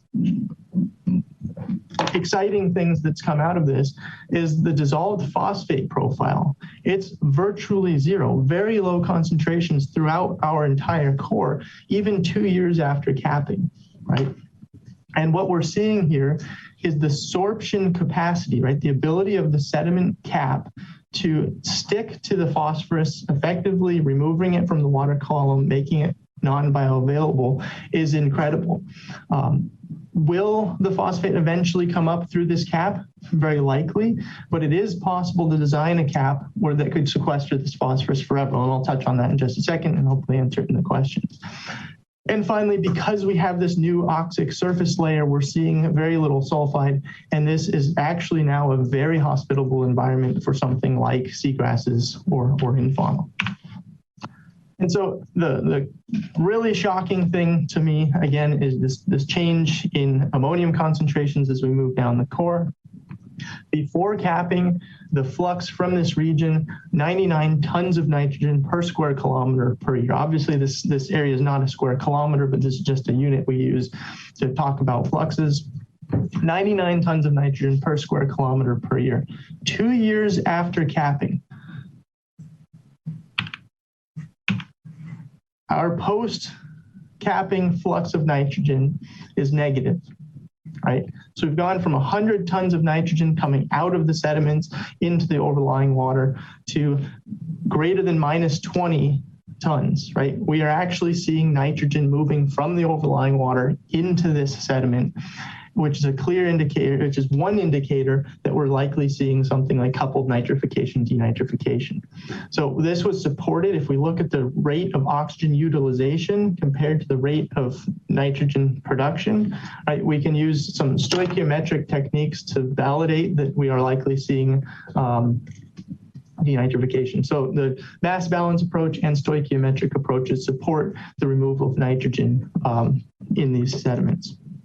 And so, again, relatively limited data set here. I'd like to continue monitoring somewhere like this to see how it performs over time, but overwhelmingly supportive data here, especially coming into this as a cynic and very pessimistic about its potential. Phosphorus fluxes pre-capping, 9.2 tons of phosphorus per square kilometer per year. Again, this is some of the highest fluxes that we've seen in different muck deposits throughout the lagoon. After capping, much lower, 0.2 tons of phosphorus per square kilometer per year. We're still seeing small efflux. That is expected. And I put on here the breakthrough time. So I mentioned that phosphorus is diffusing upward in those deeper layers. It's still being sorbed onto the sediment particles. There's a finite sorption capacity, and so we're likely to eventually see breakthrough of phosphorus, at which point we would see kind of this reestablishment of some equilibrium flux over time. But what we're seeing is even 2 years after the application of this, again, I'm going to point out a very thick cap compared to what might be engineered for an intentional capping project. We've not seen that sorption capacity reached. And so the question is, can sorption or will this phosphorus flux be suppressed forever? The answer is probably not, right? Because if you look at the thickness of these caps, of the muck underneath, the total amount of phosphorus contained in that, and the sorption capacity of the cap itself will eventually exceed that sorption capacity unless we design the caps accordingly. And so if we're using sand, so that we are using local quarry, and so it's going to be pretty close to the sorption capacities of the lagoon sand, with aerobic conditions, again, that's in these oxidized conditions, we can sorb 130 milligrams of phosphorus per kilogram of the sand. If it goes anaerobic, it goes down to 30 milligrams of phosphorus per kilogram of sand. So there's absorption capacities that have been tested for lagoon sand. And there are some amendments. So there's a question about amending the sediments with aeration. We could do the same thing. There are amendments we can add to the sand to increase that sorption capacity. So we don't necessarily have to make it super thick. We can just add amendments with higher sorption capacities if we wanted to extend that suppression of phosphorus fluxes. And so anyways, not to drag on too long, but the data suggests that muck was not displaced during capping. There are plenty of studies to show that we can successfully cap an area without displacing the underlying material. Consolidation reduces the porosity and permeability of the cap. So this in and of itself reduces the fluxes on the order of 40 to 50%. Fluxes of N&P were lower after capping due again to that decreased porosity, but also due to the presence of an oxic surface layer of sediments. And finally, a cap could be designed to sequester phosphorus over the long term, but this is something that if we do invest in something like capping projects, should absolutely be considered in cap design. So finally, I didn't thank everybody on my last presentation, but I've had a lot of help with all of this stuff. So I'd like to thank funding agencies. So the previous one was National Estuary Program. We had, I think I said, support from Satellite Beach and some project partners. I've had a lot of technicians and students over the years, and so we really appreciate it. And then although we didn't have direct support from FP&L, we were really appreciative of the ability to piggyback off of their study. So we appreciate their restoration. All right. Thank you, Dr. Fox. That was a good one. So basically it's sand capping. Who knew it was so exciting? All right, Stephanie. I'm just blown away by this. It's amazing, the success of that project. And I'm hoping that we can look at the possibility in other areas where we have these, because we know that we have pits, and we know from the data that we've seen in the past that that is where the muck accumulates. And so if we can cap it over, what a huge benefit. Thank you so much. Thank you for doing the research. Thank you for the presentation. I'm very impressed. Thank you. Well, that was, I just looked and studied it, but I think it's just very cool process. I do want to point out that I was hesitant to show this because it makes this look like this just absolutely incredible process, right? So again, there will likely be some breakthrough of the phosphorus over time, and that incredible decrease in ammonia and nitrogen flux is dependent on maintaining oxic conditions, which means it really needs to be brought to grade, right? If we cap sediment, so if we have pits that are 2 meters below the surrounding grade and we cap them, we're not going to see the same results. And so it takes a very specific set of conditions to see the incredible outcome that we saw here. I just don't want us to jump and say this is the absolute end all be all. The other important comment is if it is deep, it will reaccumulate on top of that capping layer. And so we can lose effectiveness over time. And then finally, one of the things that's helped to keep lots of the sandy areas good is the fact that we've had these, what I'm going to call sumps. We've had these deep areas to accumulate some of these contaminant materials. And so if we just capped everything, I think we would lose that really important sink for this material. And so I think there is some balance required. I just want to make sure I get in there that even though it seems to be this really incredible solution, we should approach it cautiously. All right, thank you, Dr. Fox. Yeah, I see it as a tool in our toolbox, not necessarily the tool, but another one possibly.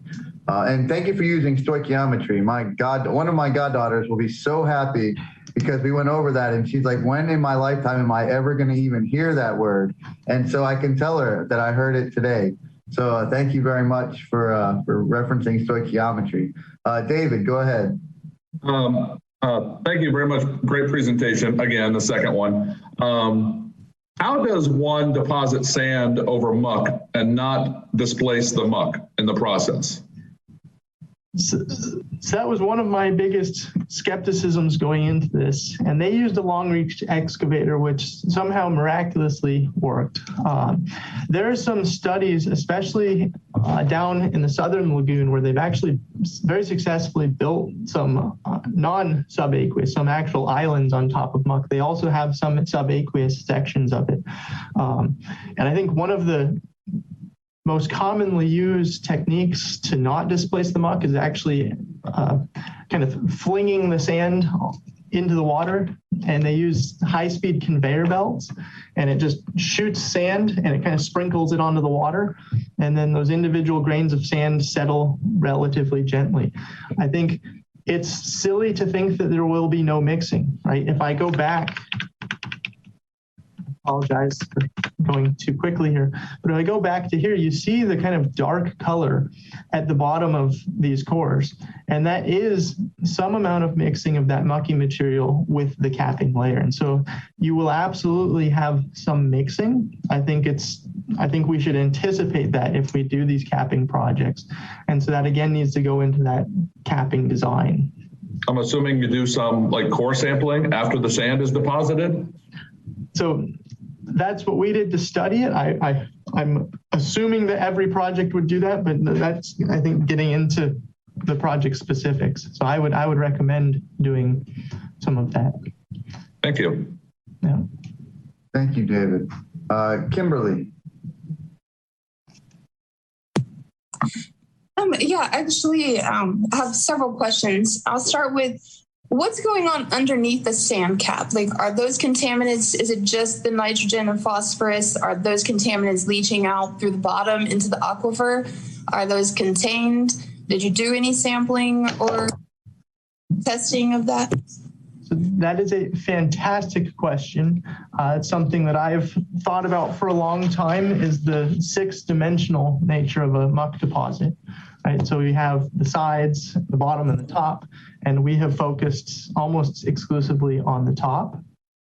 So I have not looked at the influence of these muck deposits on the underlying groundwater, but there is very likely some amount of discharge. The good news is what's deposited in there and flows away when it's coming out, it's likely coming into contact with some healthier sand. And so, for example, phosphorus that fluxes downwards, it's going to get into sand layers that may not be at their sorption capacity because the soil and sand itself is a very good sequester of phosphorus. And so if you actually go back historically, right, septic tanks, for example, didn't even think about phosphorus because the assumption was it was sorbed permanently onto sediment or the sand or ground particles.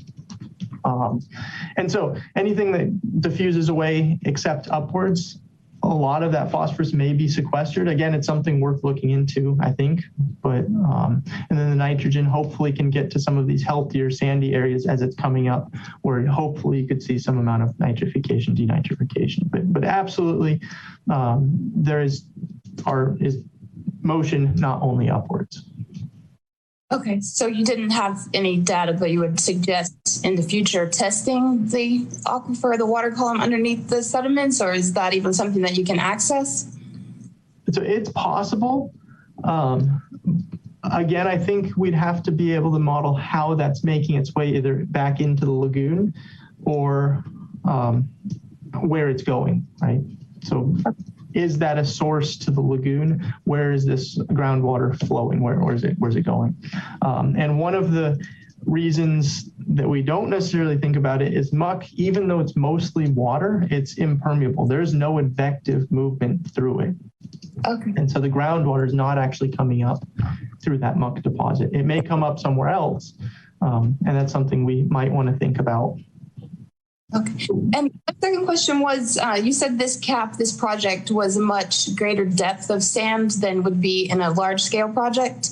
Would the less dense cap be more susceptible to a weather event, erosion? If so, would you suggest testing a larger area, like one project, versus rolling this out on a larger scale to see if that occurs? So that's another great question. And that plays into, there's so many variables that go into cap design. And so to condense this into what was hopefully somewhere close to a 15-minute talk, I got rid of a lot of those considerations. But if you're putting caps in high energy environments, they'll often you can use a geotextile. And so it's a fancy way of saying you can use some kind of fabric lining underneath it if you want to contain certain contaminants. We don't necessarily need that for nitrogen and phosphorus. And in the lagoon, fabric, right, during a hurricane or something could become really problematic. But that's just one of the kinds of things that can go into cap design. Often for erosional considerations, they'll use, again, in deeper systems, something like boulders. I don't know if so you put the fine material down and then you can put progressively coarser material to protect it from erosion. And those coarser grained materials has less sorption capacity, so they're not as useful to mitigate the nitrogen and phosphorus. They're just used for stabilizing the cap. But we can use, so you can add a thinner layer of fine grained material and then add something to keep that from eroding, I think, to answer your original question. And the way to get a thinner cap would probably be to add some kind of amendment. And so there are sorbents. So something, I'm just throwing out sorbents that have used in other instances, maybe not in caps. So people have used things like zeolite, just all kinds of different mineral additives that you can put into the capping material to actually help extend the mitigated phosphorus flux. But then with a product like zeolite, there's like an arsenic component and there's different dust factors that could be exhausted there. So that definitely, it seems as though this is more just discovery phase for this particular project as it relates to the lagoon. Well, so, and again, I'm not necessarily recommending those additives. I'm saying that they exist. They've been used. I mean, capping has been something that's been studied extensively, and sorbents for phosphorus have been studied pretty extensively. And so I think that's going to be a project-specific discussion, and you can look at the contaminants involved. So that's not necessarily something that I'm recommending. I'm just saying that there are options to change that thickness based on the capping material itself. Okay, great. Thank you. Fabulous presentation. Thank you. Thank you. All right, Walker. Morning, Dr. Fox. Had a quick question for you. Hopefully I'm not putting you on the spot. In terms of the data that you've collected from this FP&L site up in Cocoa, and what you see in terms of the absorption of the material for the phosphorus and nitrogen, at some point when it reaches its absorption capacity, have you attempted to extrapolate what the actual flux is going to be once it reaches its absorption capacity? The only reason I asked that, it stood out to me that, you know, in terms of the nitrogen, it's sorbing nitrogen rather than fluxing it. But once it hits its capacity, that's going to become a positive number where it's actually going to release nitrogen into the water. Have you by chance looked at that? So a couple of comments. So we're not actually sorbing the nitrogen. We've promoted an environment that has bacteria. And so if you put nutrients, bacteria, and oxygen in the same environment, they can be very good at removing nitrogen. And so there are some other applications, right? You can put the right ingredients together and get rid of large quantities of nitrogen. And that's exactly what we've seen here. This is a completely natural process. We've just restored the ability of this area to do that. And so the nitrogen component should remain effective, I'm going to say indefinitely, until we see the area go anoxic, right? If we see subduction and the surface layer of sediments goes anoxic, then we'll lose that nitrogen removal efficiency. So nitrogen, for all intents and purposes, could be long-term. The phosphorus is sorbing, and so we will eventually exceed that sorption capacity. I did some quick calculations, and the cap in this area is almost thick enough to sorb most of the phosphorus in this 1 meter thick muck deposit, right? But we have a almost 1-to-1 ratio of capping thickness to muck. And that's just not realistic, right? If we're capping a 3 meter thick muck deposit, we're not gonna add 3 meters of sand because we just filled the whole lagoon with sand. And so that's again why I say we need to be careful interpreting these results. We shouldn't just jump and run out and cap everything. And that's why you might choose to use some amendments to hopefully achieve similar results with a much thinner cap. Does that answer your question? And so this cap, I'm hoping to get out there and sample it again to see if we do see any breakthrough. I'm not expecting huge fluxes from this site. And if you were in one of these areas that were to see breakthrough eventually to calculate it, it's a very difficult number to calculate because you've now buried that sediment. You've changed the availability of oxygen and oxidizing agents. So you've changed the rates of decomposition. You've also changed the porosity and the diffusion coefficients. So even if you do see breakthrough, even if and when you do see breakthrough, it will be lower. And so I mentioned that simply changing that porosity, so by adding a layer at the top with a porosity of sand, we've decreased fluxes by somewhere around 50%, simply by adding that confining layer. And so worst case, we'd see 50% of the original flux. Unless, of course, that cap gets disturbed, and then we'd see something different. You did answer my question. Thank you very much. All right. Thank you, Walker. David. Dr. Fox, that's really exciting results and surprising results. I guess questions I'd have, which require more study and modeling, I guess, is how would and could this scale, right? A meter of sand over a meter of muck is probably a pretty ideal situation. But, you know, and there's certainly dredged areas where we have depth and lots of muck down deep. But in most places, the average depth of the lagoon is only 4 feet, and we use 3 feet of sand to get these results, right? So we'd be creating a lot of a very, you know, but using it another way as a remodeling, perhaps, some areas of lagoons. So you could have things like more mangrove areas, more seagrass areas. You know, I guess the question is, how much of the problem areas could this be applied to, given, an ideal situation where you're putting down, what is 3/4 the thickness and sand of the average depth of the lagoon? How much of the problem can you apply this approach to fix and solve? And I don't know the answer to that. Maybe you looked at that, where this would be applied.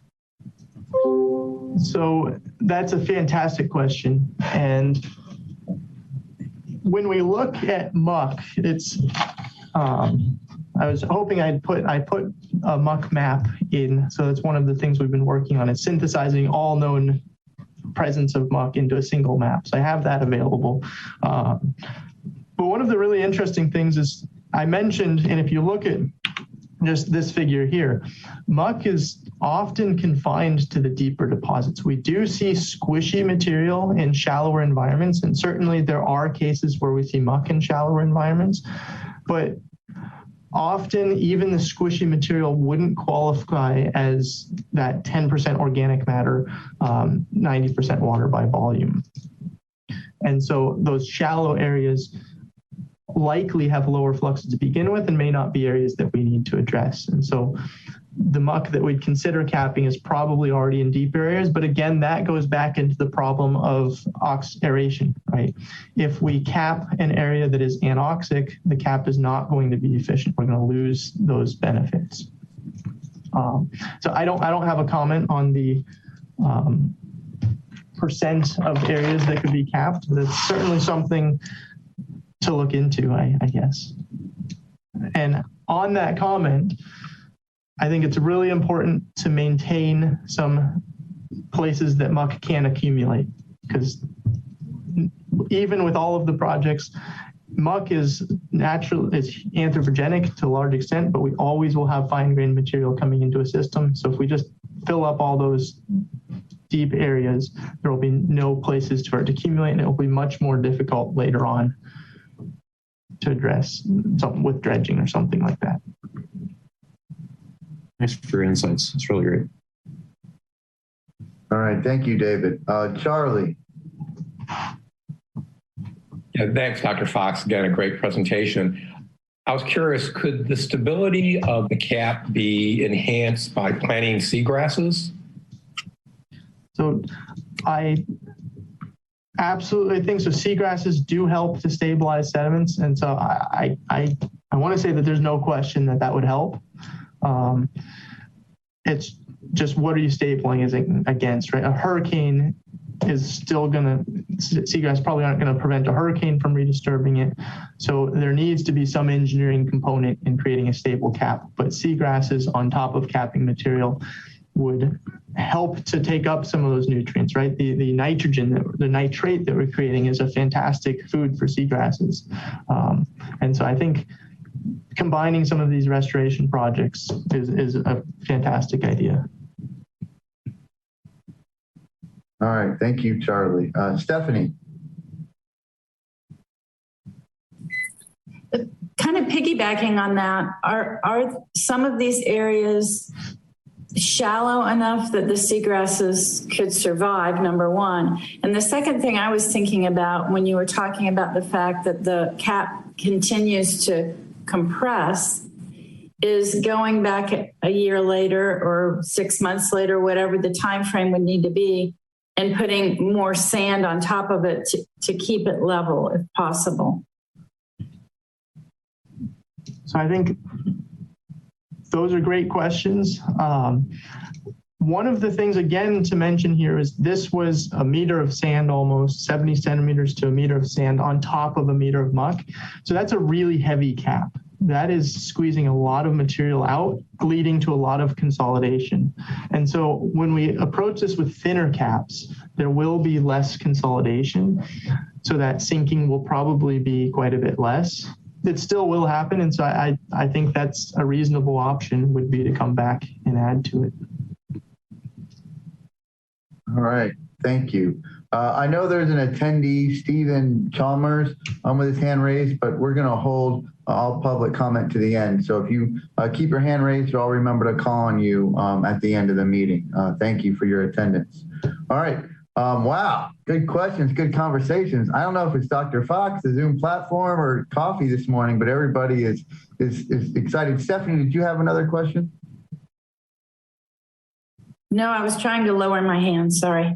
No, you're good. I've been good at trying to lower the hands as people start talking. So trying to help out here. But great job, everyone. That was really thoughtful. And Dr. Fox, thank you again for those really interesting comments. Let's go ahead and have the Restore Lagoon Inflow Project, Dr. Eble, and then Virginia, maybe some of the committee would like to, talk a little bit more, maybe how we progress with some of the information we've just received, down the line. But we'll go ahead and have, I think, Dr. Eble, if I'm saying it correctly, the Restore Lagoon Inflow Project. Thank you very much. You are saying that correctly. It is Dr. Eble, or Jeff Eble, if you prefer. Let me share my screen here. And all right, so which screen are you seeing? Are you able to see the presentation right now? We are, yes. All right, great. We really appreciate this opportunity. And I Dr. Eble, real quick. So now do the view up on top, the swap.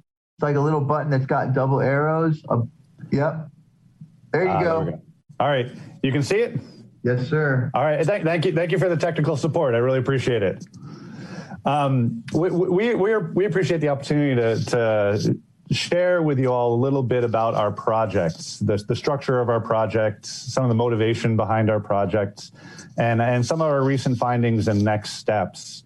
And I really appreciate having an opportunity to share this work after you've had two presentations from Dr. Fox, because that gives you a good introduction to some of the major findings from this project or the potential benefits of this project to helping to restore water quality in the lagoon, including the ability to actually restore natural nutrient cycling. And so I'm going to start with just a quick introduction to the project, and then we'll go quickly kind of at a big picture level through some of our key findings and next steps. And then obviously, I'm happy to take questions afterwards. Before I get going, I do want to thank quite a large group of different partners that we have in the area here that have worked with us either directly on the project or consulted with us or provided advice on the project over the last several years. And then we really do want to thank Representative Thad Altman and Representative Randy Fine and Senator Debbie Mayfield for their support for this project and for the lagoon in general. I'm not going to belabor the points about the status of the lagoon and the health of the lagoon. You all, I think, are very familiar with that. But I will emphasize that we are approaching this from a perspective of exploring whether enhanced ocean circulation can improve water quality and then all of the related benefits that would come from that. And we recognize that the lagoon is in really tough shape and that we need to explore all the tools that we have potentially access to. The issues with lagoon health have been long coming, and they've been recognized by many folks, including you all on the committee, for quite a while, and people have been working hard to address these concerns with some significant successes. Inflow and enhanced inflow has been an idea that's been kicked around for quite a while. Often we hear it as, let's just cut a new pass, a new inlet, and improve circulation that way. That's a challenge. There's many challenges with that, including just the permitting from U.S. Army Corps of Engineers. But we want to explore whether maybe some other sorts of system, maybe an active pumping system or a passive system, might actually be able to effectively improve water quality in the lagoon. And this is an idea, as I mentioned, has been around for a while, to the point where the IRL-NEP in their CCMP identified specifically doing a pilot project to look at the impacts of inflow to see if it's really going to be worth the challenge of a larger system and moving enough water where you would have a meaningful impact on water quality. So this is directly recommended by the CCMP. And the idea is there, you need to move the water, you need to actually exchange water and see if some of our predictions, whether they're predictions in favor of improved water quality or they're potential negative impacts, predictions about negative impacts that we might have, whether those really come to be the case when we moved water. And then with that data in hand, we can make a meaningful decision about whether this is something to further explore as an option for improving lagoon water quality. The project builds off of work that's been done elsewhere, successful inflow projects in Destin, which has a pump that's been operating for 30 years to address hypoxia and fish kills that were occurring in Destin Harbor. Obviously, that's a much smaller system than the Indian River Lagoon, but they've been able to run that pump effectively for 30 years at a relatively minimal cost. And other projects elsewhere that actually do use a similar strategy, just enhancing circulation, whether through a breach in a beach or through artificial pumping in Los Angeles and then across the globe. So these are ideas, and not just ideas, actual interventions that have been established, in some cases for decades. And over and over and over again, what they see in each of these cases is that there are direct improvements to water quality. Each case, there's a unique response to each system and to the intervention strategy. But over and over again, they do see that there are improvements to water quality. This work here is also building off of a feasibility study that was conducted by St. John's, and they were contracting through CDM Smith, initiated in 2017. That work, I think I saw that was mentioned in your project plan. There was some discussion about the successes of that work and their recommendations. We've been building off of their work. They had indicated as well as the CCMP had indicated was that a pilot project would be needed. They had actually recommended a pumping of 5 cubic meters per second from Port Canaveral specifically, or passive exchange of similar volumes of water in order to be able to test the ideas and the predictions that we have about pumping impacts. We see enhanced inflow as a tool that may help improve water quality as a complement to existing tools. It is not a silver bullet by any means, no matter what folks might think about, cutting an inlet or installing an artificial inflow system. It is not going alone. It's not alone going to solve the problems of the lagoon.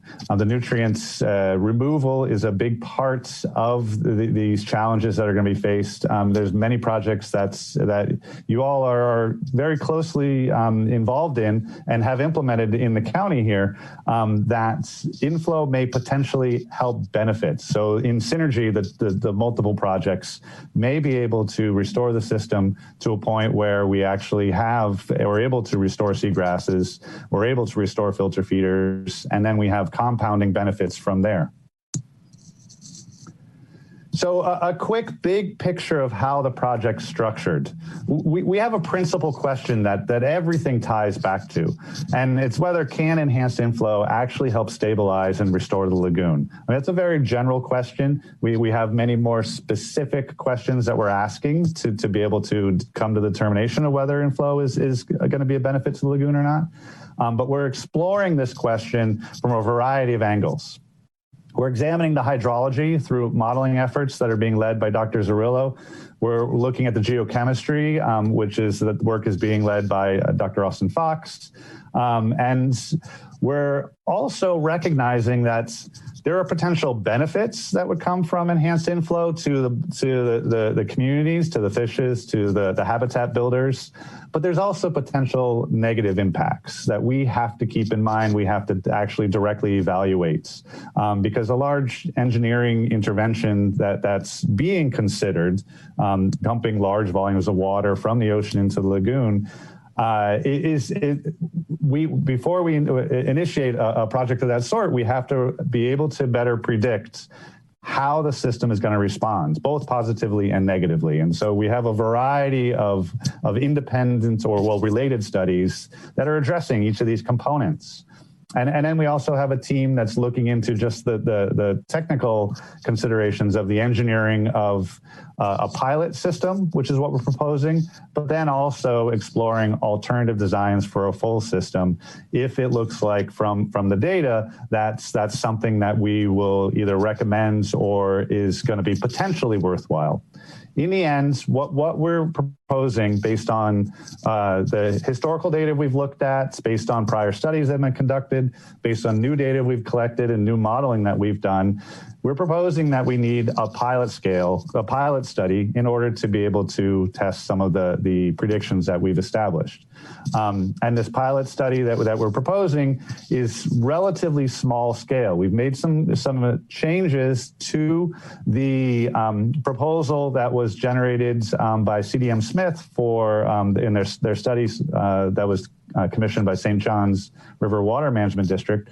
We've scaled back the pumping volumes. We made some changes to the configuration that will allow us to establish a pilot project with relatively low cost and relatively little potential negative impacts, but still providing a meaningful testing of some of our predictions, or of most of our predictions.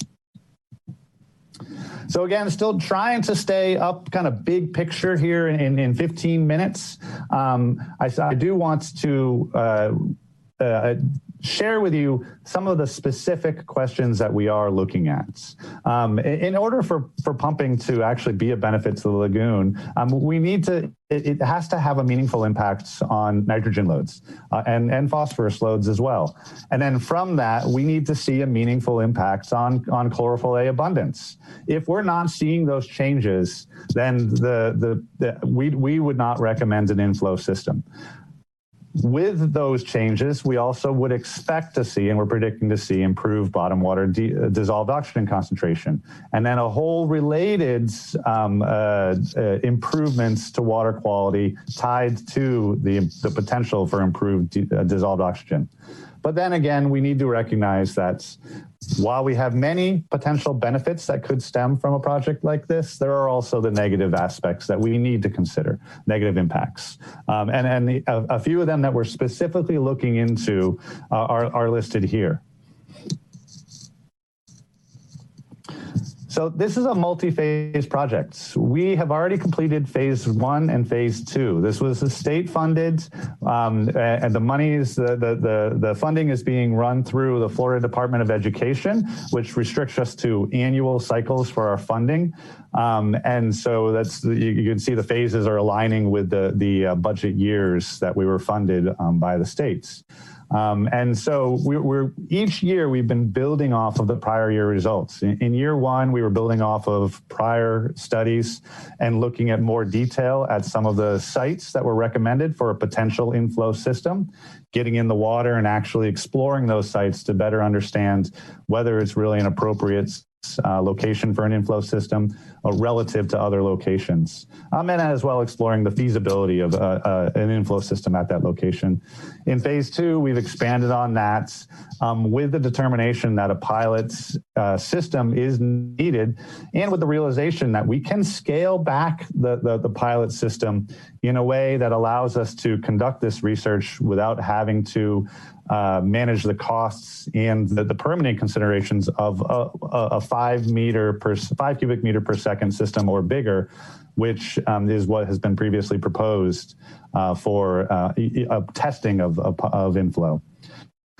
Phase 3 is pending right now. We are proposing construction of this pilot system. And I'm going to go more into specifically what we're talking about for the pilot system in a second here. The construction of the pilot system will allow direct and indirect testing of predictions that we have developed over the last several years based on prior work and based on the work we've been doing, the modeling and the direct in the fields data collection. So we have a number of finding or just results from our past 2 years worth of efforts that we're building off of here.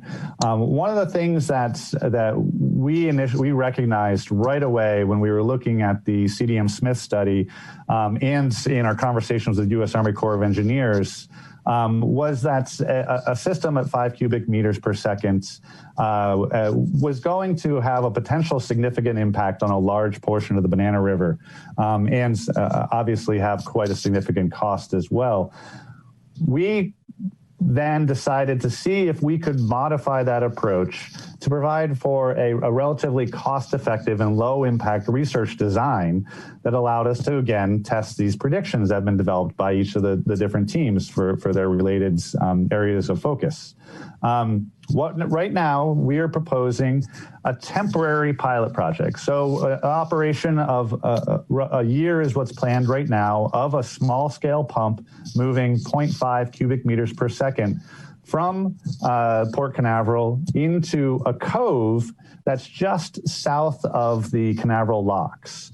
And so I don't know how well you can see this here, but there's a cove down here just south of the locks that we recognized would help constrain the flow a bit if we were to be moving port water into this cove. Whereas outside that cove, if you move to other locations, if you move water into other locations, the water would quickly, the inflowed water would quickly diffuse into the Banana River in this case. And what happens is that you have to pump very large volumes of water to establish the changes in the water quality, the water chemistry that you need in order to be able to test your predictions. If we confine the flow with this cove, and initially we were actually considering figuring out how to confine the flow with something like sediment curtains or something of that sort. But then we realized we would be better off if we took advantage of some natural geography in the area, and we realized that there was a perfect location just south of Canaveral Locks where we could confine the flow and then at a small volume alter the conditions in this cove to a more marine-like, less eutrophic system, and then gives us the opportunity to test some of these predictions that we've developed. You can see over here on the left just the general schematic for the pilot pumping system that has been reviewed by our U.S. Army Corps of Engineers. They've been approving, they've offered feedback on this design as we've been discussing with them over the last year. Our last meeting with them, there was the 21 members from the U.S. Army Corps of Engineers on the call providing direct feedback about this pilot design in particular, and the possibility of using their land to be able to run the pilots. And so we've also, as part of this, we've been in conversations with Port Canaveral for the last year. Both groups right now are in support of the pilot projects. Nobody is saying anything about a full-scale system. They're in support of a small-scale pilot project to be able to generate the data that then stakeholders and managers can use to determine whether a full-scale system is worth considering. And the location of full-scale system, the nature of a full-scale system, that is not up for determination right now. What we're doing is we're talking about a small-scale pilot project, move water into the Banana River, and test our predictions that we have. As part of being able to test predictions about the impacts of inflow, we've been assessing the biological communities. We're expecting and predicting positive benefits to a number of the biological communities within the lagoon with inflow. The modeling work that's been done by the fish team, building off of 30 years of data or leveraging 30 years of data from the FWC Fisheries Independent Monitoring Group here led by Rich Paperno and Doug Adams. That is allowing, from that, the team developed a model to be able to better predict how fishes, the community as a whole, and individual species would respond to inflow. From that, they've seen that there are a number of species that would potentially benefit from inflow, while there are others that may actually be negatively impacted with inflow. These are predictions that need to be tested through an experimental system. We have as well been monitoring plankton dynamics in order to be able to directly track how that community responds to changes in the water quality with inflow. We are predicting benefits to seagrass coverage and are directly monitoring seagrasses in the vicinity of the experimental site that we've developed. I forgot to mention earlier, but as part of the pilot design, we've identified not just the cove as kind of our experimental site where we're proposing to move water, but we've also identified sites outside of there, and particularly one region to the south that is going to be our reference area, where under low volumes that we're proposing for the pilots, we will not impact the reference site. We'll preserve the reference sites for comparison to the experimental sites to allow us to directly disentangle just natural changes that occur in a highly dynamic lagoon, seasonal and annual changes, from the actual impact of inflow. We have, as part of biodiversity monitoring, we're also doing complementary assessments of environmental eDNA, complementary detection of environmental eDNA, which basically is allowing us to track or assess fish communities without actually putting a net in the water. And the results of that work and the results of all of this work are available in our year 1 and year 2 reports. We've been working, because of a concern about marine mammals, we've been working with NASA to better understand the current status of marine mammals in the Banana River Lagoon, and how we might actually better assess the impacts of inflow on those marine mammals.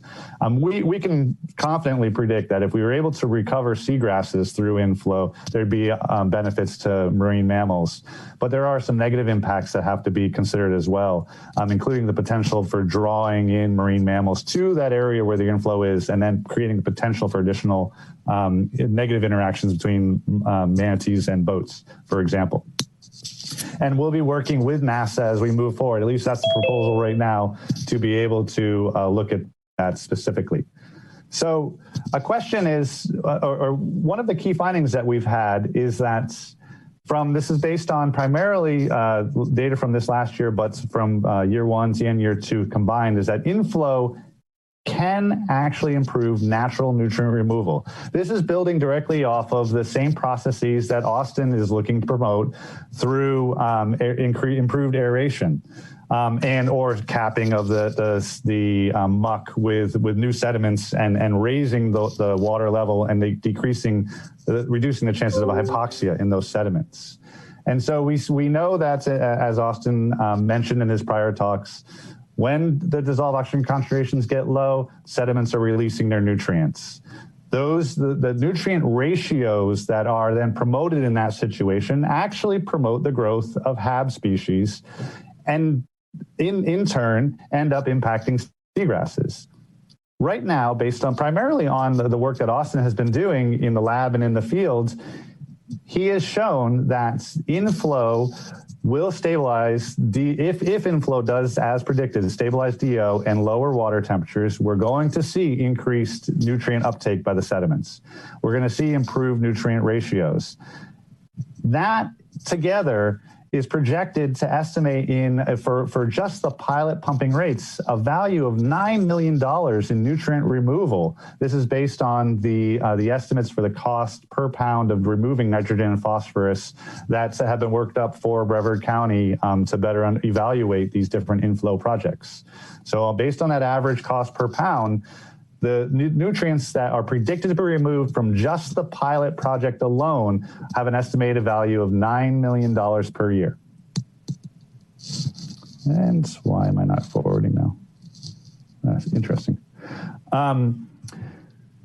We also predict that there will be a net nutrient reduction with inflow. So net meaning across the IRL region. The modeling efforts indicate that the particular direct benefits of inflow are going to be confined to the Northern Lagoon because of the nature of circulation there, including seasonal changes in circulation patterns due to changes in the lagoon level that actually relate to changes in the Gulf Stream velocity. Really fascinating interaction between offshore Gulf Stream processes and the lagoon level, and then potential nutrient loading, seasonal nutrient loading in the northern BRL in particular, that Dr. Gary Rizzarillo has identified. When he integrates that data into his models and looks at the impact of inflow, we do see that there is a confinement of the potential impacts, the direct impacts to the northern compartments of the IRL. But that means that also potential direct negative impacts are confined to that area as well, which is a concern for folks, in other areas. With inflow, we're going to have higher water exchange. More water comes into the lagoon, that means more water moves out. With that, you are increasing the nutrient loading offshore as you move more water offshore without changing the nutrient concentration in any way whatsoever in a given parcel of water. But right now, what we're predicting based on the modeling efforts and some of the work that Dr. Fox has done is that increase is less than 1% and significantly less than 1% in most cases. We see from the modeling efforts that there's no detectable change in inlet nutrient concentration with inflow. And that's an important point to identify. And then we see, which is even more importantly, that across the lagoon, when we take into account the predicted changes to nutrient cycling within the Banana River Lagoon, and then the nature of the circulation patterns, what we see is a net reduction in nutrient loads with improvements to dissolved oxygen and lower water temperature that are predicted with inflow. So basically what we see is improved the improved DO, the lower water temperature, promote nutrient cycling that actually draws the nutrients out of the water and ends up with a net reduction in nutrient loads across the region. And then with that, I want to emphasize that all of our reports are publicly available. Our most recent reports, a 500-page report for finalizing our year 2, summarizing our year 2 data, will be available online. We have recognized, we definitely appreciate that most folks aren't going to want to dig into a 500-page technical report. So with Tetra Tech's help, we've actually refined that down to a 100-page, still fairly detailed summary of our year 2 work that's going to be available online. And we have an executive summary of 4 pages as well that will be available, and we're happy to share with anybody. And at any point, you're welcome to reach out with particular questions. If we can't address if we don't get a chance to address your question here today, please feel free to reach out to myself or Mr. Robert Solomon, who is helping out with the project's administration and also is kind of our liaison with government agencies. And with that, I don't know how much time I've used up, but I wanted to be able to open up the field to questions if there's an opportunity. Yes, definitely. Dr. Eble, thank you very much. Perfect on the timing. Let's go ahead and Stephanie. I noticed that you had a lot of information about the potential benefits, but I didn't see much information about the impacts on the aquatic organisms, the potential negative impacts on the aquatic organisms in the north portion of the lagoon by bringing in more saline water. Yeah, and those are a legitimate concern, and it's one of the reasons that the fish team in particular has been able to has been working to leverage the historical data to examine how inflow, changes in salinity, changes in temperature, changes in dissolved oxygen concentration, how they impact individual species abundance, so population size within the Banana River, and how the whole community might potentially change in response to inflow. And we got change in good ways and bad ways. What's interesting is that the work, that the modeling that they've done so far, which is preliminary and will be revised and validated with additional inputs as we move the project along, The work we indicates that there is definite impacts. Right now, they've looked at 7 key species. 5 of them are predicted to increase in abundance. And then it was 8 species. And then three species are predicted to decrease in abundance. This is natural as species and individuals move between different areas based on water quality. When declining water quality, these individuals move to different areas if they have the opportunity. When water quality declines too quickly, like you have a hypoxic or anoxic event, we end up with a fish kill because the fish, in many cases, weren't able to move to a different location in time, or they couldn't find a habitat with sufficient dissolved oxygen concentrations. We're seeing the same response to fishes to inflow, and we will directly be examining those responses and further validating these models with the inflow of with the pilot projects. Another reason for the point you made about not seeing a list of negative impacts on the biology is because as of right now, we're not seeing that. Aside from the direct impacts on a few species of fishes, we are not seeing evidence of a direct negative impact. But we've established the baselines for monitoring the plankton communities, for assessing the seagrasses, assessing the infaunal communities that occur within these now regularly hypoxic environments. And with direct inflow, with a pilot project, we're then going to track those changes. And then when we're done, we'll provide a complete summary of all of the impacts, good and bad, for stakeholders and representatives to evaluate to decide whether this is something to go forward with or not. So specifically for the seagrasses, what is their tolerance for increasing salinity in the water? I'm going to have to defer that question to Dr. Kevin Johnson because he's the seagrass expert here. He is unfortunately not on this call. So the best I can do is say that he has evaluated the salinity, the tolerances for seagrasses, and that will be part of modeling and predicting the effect of the changes in salinity and changes in temperature and DO. We have to take into account all these parameters when we consider whether the inflow might work. Even if we were just looking at seagrasses, there is temperature, there's salinity, there's dissolved oxygen, there's water clarity that all come into play. We might increase the salinity to a point where it's perhaps, and I don't know the data, but perhaps we're outside of an ideal range for a particular seagrass. But we're talking about a system where the light penetration right now is far outside the ideal range for the seagrasses that used to occur in the Banana River. We're talking about dissolved oxygen concentrations that are regularly hypoxic and anoxic, that seagrasses, like other plants, they need oxygen. They produce it, obviously, but they also need it in order to be able to respire. And so taking into account all of those factors, we then will offer prediction about change in seagrass coverage predicted under inflow. And with that, we can then decide, the stakeholders and representatives can decide whether this is something worthwhile to explore. All right, thank you, Stephanie. Kimberly. Great question, Stephanie. I had a lot of the same thoughts on that. And thank you for your presentation. Could you tell me those 3 species that you specified that saw negative impact? I don't have the list in front of me. I would have to refer to the report to get those. But keep in mind that these are just 3 of the 8 that were looked at. I can provide that information. Actually, what I can do is provide the reports, and the information is available in a report after this call.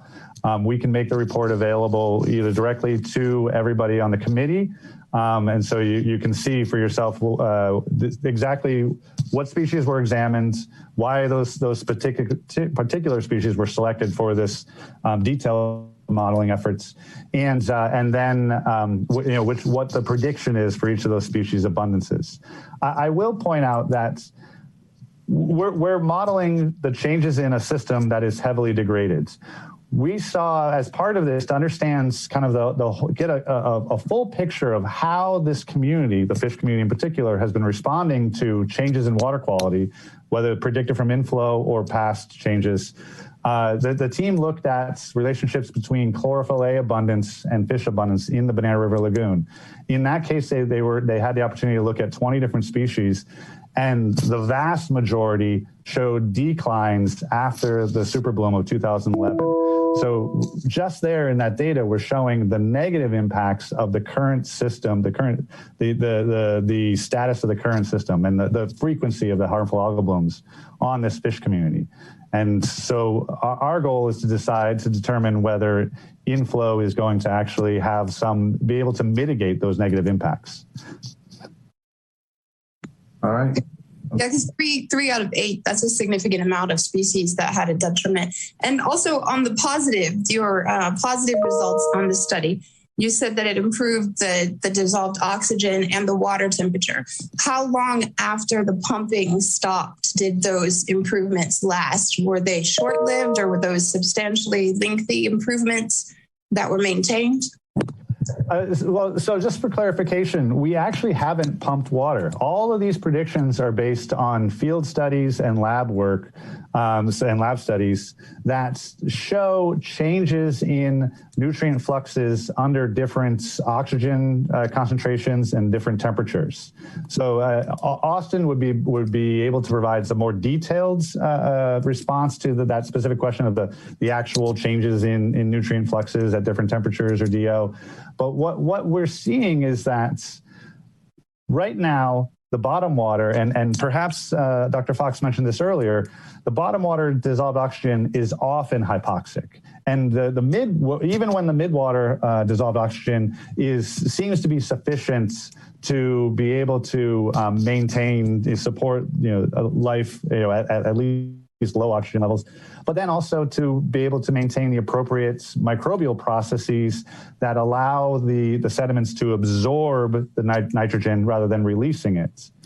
And so what happens is that if we can maintain stabilized DO in that bottom water through pumping, then Dr. Fox has predicted that we then end up with a preferential absorption of nitrogen into the sediments and the preferential absorption of phosphorus into the sediments rather than a release of those nutrients. So we would reduce internal loading by stabilizing the dissolved oxygen and lowering the temperature.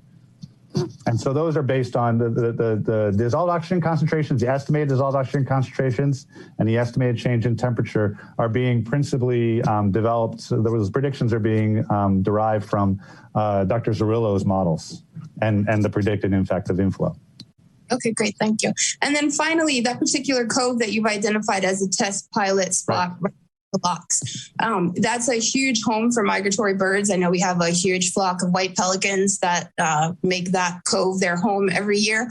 So have you studied the habitat impact even the pilot program may create in that very specific isolated location to see what impacts for feeding? And again, migratory, they're coming to that exact location. I'm familiar with that cove, so I know that it's just a small spot that opens up to the much larger habitat lagoon. So as far as that goes, do you have any considerations for that? Have there been any studies done or consultations as far as other animals in that habitat right now? Specifically on migratory birds, we've not looked at, but the U.S. Army Corps of Engineers has been working closely with us on this project, and they've as we moved along, they identified some concerns potentially to seagrasses within the cove that might be impacted by construction of the pilot system itself, and we've adjusted our plans accordingly. They've also worked with us to avoid impacts to the mangroves that surround that cove, and then they will, with the permit submission for the pilot, they will be more closely evaluating all of the full suite of potential impacts. And so if there is a significant concern about impacts to migratory birds, it will come up and will be addressed before the pilot permit is approved. Okay, and is that a private permitting process, or is that open to public influence? Are we allowed to speak on that, see the results, or is that? I actually unfortunately don't know the full details of the permitting process. I imagine that there's opportunities for public comments. I don't know if I'm seeing some yeah. So okay. So I'm seeing some folks in the audience who know a bit more about the details of the permitting process, nodding their heads yes. So I'm going to say right now that yes, it is going to be open to public comments. Okay, great. Thank you so much. Thank you for your presentation today. Yeah, no problem. You're welcome. Okay, thank you, Kimberly. David, go ahead. Hi, Jeff. I guess 2 questions. The first is, have you looked at or modeled how these enhanced ocean flows would impact harmful algae blooms that we are fighting? And one of the reasons why I think about this is when I've done a low fly over Sebastian Inlet, right at the inlet, it looks great. And it doesn't take me more than a half mile before I see the water look terrible with blooms, especially as you approach up towards Harris. It doesn't take very far from this large tidal flux that we're getting of inflow and outflow for it just to go back to its current state. So I guess the first question is, how could this and would this impact the harmful algae blooms? And that's a really good question. And that's actually kind of at the heart of this study, because I think we all recognize that it's really particularly the harmful algal blooms that are driving the extreme changes that we've seen over the last 10 years. And so any intervention needs to, if it's going to be having meaningful effect on the Banana River Lagoon or the system as a whole, it needs to reduce the frequency and duration of harmful algal blooms. And primarily it's going to be through nutrient reductions. Dr. Fox's work creates an understanding of what might happen to the nutrient fluxes, the internal loading in particular, under different inflow regimes, and so therefore different temperatures and dissolved oxygen. That data is then inputted into Dr. Zerillo's model, which then, with his model and with the improved understanding of the actual internal loading, at different locations because of sediment type and the prevalence of nutrients in those locations, and under different DO and temperature regimes, he then can model the changes in chlorophyll A abundance with different inflow regimes. And what he's seen in his model, which is still preliminary because it's robust and improving all the time, and it's well validated. It's still the better the inputs are, the more accurate the inputs are, the more accurate the output is from the model.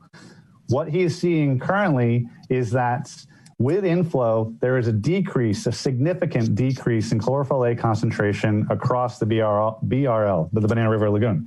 He has a number of sites within his model that he's tracking, and you can actually see those results described in detail in the year 2 report, where he shows a predicted reduction in chlorophyll A concentrations below what we have been told represents an outbreak threshold in the Banana River. For future phases, we'll be reaching out. So our proposal is to work more closely with Dr. Ed Flips, who's offered some guidance and consultation on the project so far. And he will be working with us to identify those thresholds of chlorophyll A concentrations, which actually reflect an outbreak in HAB abundance, in HABs or not, and whether we can actually, with inflow, reduce those concentrations. But right now, the prediction is that yes, the concentrations are, or the outbreaks of HABs will be reduced. Okay, thanks. The second part of the question is, we're looking at bringing ocean water in with this study. Has FIT evaluated restoring internal flow and the impacts of causeways? For example, the 525-28, I thought you guys might have done some work on that before. That restoring with, let's say, longer, lower bridges, removing some of the blockage, restoring those internal flows could make a huge improvement or impact in our ability to flush water. And how would that tie into this work that you're showing now? No, you're very right. Dr. Zerillo has actually conducted those studies as part of using the same model that he's actually been refining and improving for this study. And then I don't remember the results exactly for his study, but I do remember that there were improvements in water retention time, so water circulation, and with that reductions in nutrients, but I don't have the exact figures. What we would propose is that inflow may be a nice complement to that work. Because again, just lifting the causeways from his work, I remember that lifting the causeways alone would not solve our problems. Inflow alone is not going to solve our problems. It's going to be a suite of different approaches that together get us back to the nutrient loads that this system can handle. And so we're talking about a variety of ways of reducing nutrients, whether it's improving circulation to be able to improve the flow of oxygen or reduce the stagnation in the water and improve the water quality, or it's potentially in addition to inflow to improve bottom water DO, reduce temperature, and then promote the natural nutrient cycling that's going to then strip the nutrients or remove the nutrients from the water. I guess there's an ancillary question. If we're looking at, restoring the natural flows, I think is a obvious solution of something we've done to impact and hurt the environment of the lagoon. But if we bring these inflows in, where is that pollution going? I guess is the next question. Have you looked at, okay, we're going to pump this water in, it's going somewhere. Where's it going now? Right? Because you're not getting rid of pollution. You're just adding fresh water that's got to carry it someplace else. Well, that's a really good point, and that's a point that really deserves some clarification. And because initially, when we started this project, we were thinking along the same lines, and we were hoping that inflow would just dilute the concentration of nutrients down to a point where it's unlikely to promote a HAB outbreak. What we found actually is that the key benefit of inflow is not that dilution effect; it's actually the restoration of the natural nutrient cycling, which will remove the nutrients from the water, whether it's absorption of phosphorus, improved absorption of phosphorus to the sediments, or it's actually the degradation of the nutrient of the nitrogen into ultimately N2 gas that's then released from the system. And so we take Austin's work, we combine it with the modeling work that Dr. Zerillo has done, and what we see is that the net restoration of ecosystem services that we predict would occur with inflow results in a net nutrient reduction. So nutrients are reduced within the Banana River. They are not simply exported to adjacent compartments and then out the inlets. They're actually reduced to a point where the Banana River is not negatively impacting adjacent compartments. I could almost liken it to a canal. Right now we have dead end canals that are actually sources of nutrients for the IRL. If we can improve that canal, that one canal, then we actually remove that as an additional source of nutrients for the IRL. The Banana River, we could liken it to just a giant canal that's basically dead. It's a dead end. It's dying. It's a source of nutrients to the rest of the IRL. If we can improve the water quality in the Banana River through inflow, we are then protecting the rest of the IRL from those nutrients. We are not just exporting them. And the modeling work that Dr. Zerillo has conducted shows that with no net nutrient reduction, no change in nutrient concentration at the inlet, with inflow up to, in his models, 10 cubic meters per second. Again, though, these are predictions that we need to test with a pilot project. We need to see if we see those improvements to bottom water DO as predicted. We need to see if we see those improvements to water temperature as predicted, and then the related improvements to nutrient cycling. Is this, I guess the final question, is this going to produce a water height change, a head change in the, there's a lot of houses on the lagoon and so on. What is the modeling for how much this changes water level, if at all?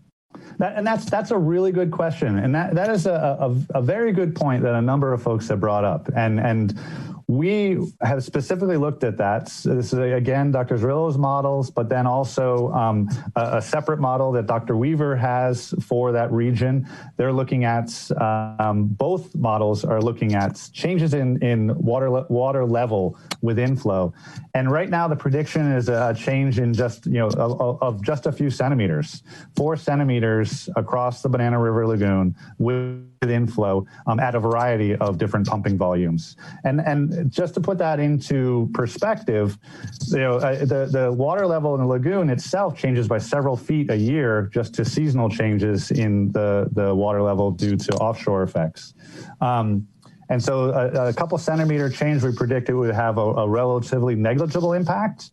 But we also, those higher water levels do come in seasons where we may find that inflow is not necessary to maintain the bottom water temperature, to maintain the DO kind of at the bottom water DO at a level that promotes nutrient cycling. So we might find through this effort that the best operation cycle, the best operation plan for the pump or an inflow system would be maybe it's seasonal. Maybe it's operating in the summer to help create and promote nutrient cycling.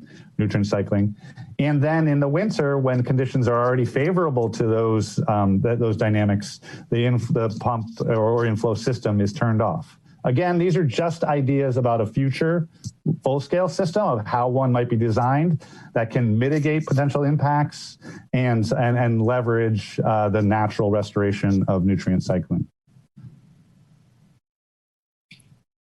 I can keep asking questions, but I don't want to take up too much time here. I guess if you were to say, look at restoring natural flows within the lagoon by doing things like changing the causeway blockages versus pumping water in, what do you think is the better solution to help restore the lagoon? Well, I mean, my honest opinion about that right now is that with pumping, we need more data. I don't know the data on the causeway lifting well enough to make a conclusion about that, but I know that Dr. Zerillo has run those models. I know that from the inflow project, which I'm obviously much more familiar with, the relative benefits of it have yet to be determined. We need to run this experiment. We need to see if the predictions that we've established hold true under experimental conditions. Basically, in a real world situation, does the results that Austin has seen in the lab and in some of his field experiments, does that hold up? And if it does, then all of a sudden we have an opportunity to really provide a meaningful comparison. And it might be, my guess is we might find that it's not just one or the other. It's going to be both, and maybe some version of both, along with continued nutrient reductions. There's no getting around it that the IRL is a heavily managed system, and we just need to improve management of this system. So and I'm going to go to Dr. Windsor. It's 11:17. We have 13 minutes. We've hit our 3-hour mark. And because we're online, I'm not really sure a vote to extend would be adequate. So let's try to streamline this. And if we have questions, please, let's all reach out to Dr. Eble and Dr. Fox to talk about flying manatees after the meeting. But Dr. Windsor, please, did you have a question? I do. I've got several very short questions, but a few comments first. One, thanks to Austin and Jeff for doing a great job. Very informative presentation. Obviously, from the number of questions you've gotten, you realize you've stirred up a lot of interest here. First of all, the salinity comments earlier. Remember, Banana River Lagoon, Mosquito Lagoon have gone hypersaline and nearly fresh in the past, and so seagrasses weren't impacted by those events. What's going to go on with a pumping system like this has nowhere near the effects on salinity and temperature that natural conditions have done in the past. 3 out of 8 fish concerns were raised about negative impacts. Those negative impacts are projected based on models, and they're not projected as negative impacts. They're the results of what happens when you change salinity, temperature, and DO, and how the fish populations might respond to that. That's a model. That is not this research-based approach to trying to figure out what's going on. People need to move forward with studies like this to understand what the impacts are. I'll stop there with that. And then the permitting question. Absolutely. Every single project like this goes through permitting. And unless there's a lot of public controversy stirred up, nobody ever goes through the permits in the public. They ignore them. They ignore the notices in the paper. They ignore the notices online. It's only through public advocacy groups like MRC and others like that that put out information to let people know that some permitting issue is coming up. So let me jump quickly to my questions. One, would this proposed pilot in phase 3 be running, the pump be running continuously, or is it something that gets pulsed, kind of like the Destin example where they don't run it continuously? Right now, the plan is for 1 year continuous operation of the pump in order to give us the full seasonal cycle. Okay, that's great. You can stop there. Then the other question I have, I'm concerned a lot of people might not know what eDNA is, and I think it's a really interesting technique. Could you maybe give us 30 seconds on what eDNA is and what it might be able to tell us? I can. That happens to be my area of specialty. So I'm going to work really hard to keep it to 30 seconds. It's basically the detection of DNA that's been passively shed by organisms into the environment, whether it's the air, the water, the soil. And then from the detection of that DNA and then the identification of that DNA, we can get an idea of which species were present in that system recently. And so with the Indian River Lagoon, we were sampling over the last, over 4 seasons, from Sebastian Inlet to the northern Banana River, looking at fish communities, developing protocols to look at other communities, to be able to then understand, to give us a baseline for tracking the changes from inflow and predicting changes from inflow as well, as a complement to the fisheries modeling that the fish team is doing. Thank you. Thank you. Thank you for the clarification on several points as well, Dr. Windsor. Okay, thank you, Dr. Windsor. Kimberly. Yes, and just quickly, thank you, Dr. Windsor, for the clarification, definitely on some of those points. I just had one comment question. Just in your data sets, are you including the projected sea level rise, the table on the lagoon as it affects the shoreline? That was definitely a question I had also that I had just decided to shorten my list, but how that water table affects the inner lagoon and how I know that fluctuates by meters each season, but is that baseline? Are you including the projected height and rise? In these initial modeling runs, no, but that will definitely be included in future model runs. And so what we imagine is that after the pilots, we have a full write-up of the results of the pilots, the results of the models, the validated models, and including inflow under a variety of situations, including sea level rise. Okay, great. Dr. Eble, I've got 2 quick questions real quick. Number 1, the piping, that's going to be above ground, the construction that you drew? Yes, it is. I'm sorry for not pointing it out, but that was actually recommended by U.S. Army Corps of Engineers to minimize impacts. As soon as you start digging on Army Corps of Engineer property, it's above ground. And this project is going forward, right? I know you wrote pending on phase 3, but you have the funding to go forward? No, we're seeking state funding for phase 3. We're right now the project is paused. The DEP wanted to evaluate our year 2 results before they made a decision on whether to support going forward or not. And so we're at a point right now where we're sharing with them our year 2 results and the kind of the complete findings of the first 2 phases of the project and a clear description of what we are proposing for phase 3. And then we're going to be requesting state funds in the coming budget cycle. Okay, great. So funding and regulatory approval are what's next for this task. Exactly. Thank you again for that clarification. Okay. All right, great. Dr. Eble, Dr. Fox, thank you both very much. And committee, thank you all. You all have so many questions. That was really, that was good stuff. So thank you all. Dr. Eble, Dr. Fox, thank you. Thank you guys. And we'll go ahead and go through to the next item we have is old business. There's nothing there. New business, there is nothing there. So let's get to general public comments. Anthony, do you have your little thing you can read? And if not, I can paraphrase. Yes. All right. So for the general public comment, if you want to speak, please use the Zoom raise hand tool. And And then for those participating via phone, use the dial *9 mechanism. The meeting host will see a list of everyone who wants to speak and will unmute and call on those individuals one at a time. Please state your name and residence. You'll have 3 minutes to speak. And remember that this meeting is being recorded. All right, back to you. All right, thank you, Anthony. Stephen, you had a comment before, so I'm going to go ahead and put you up.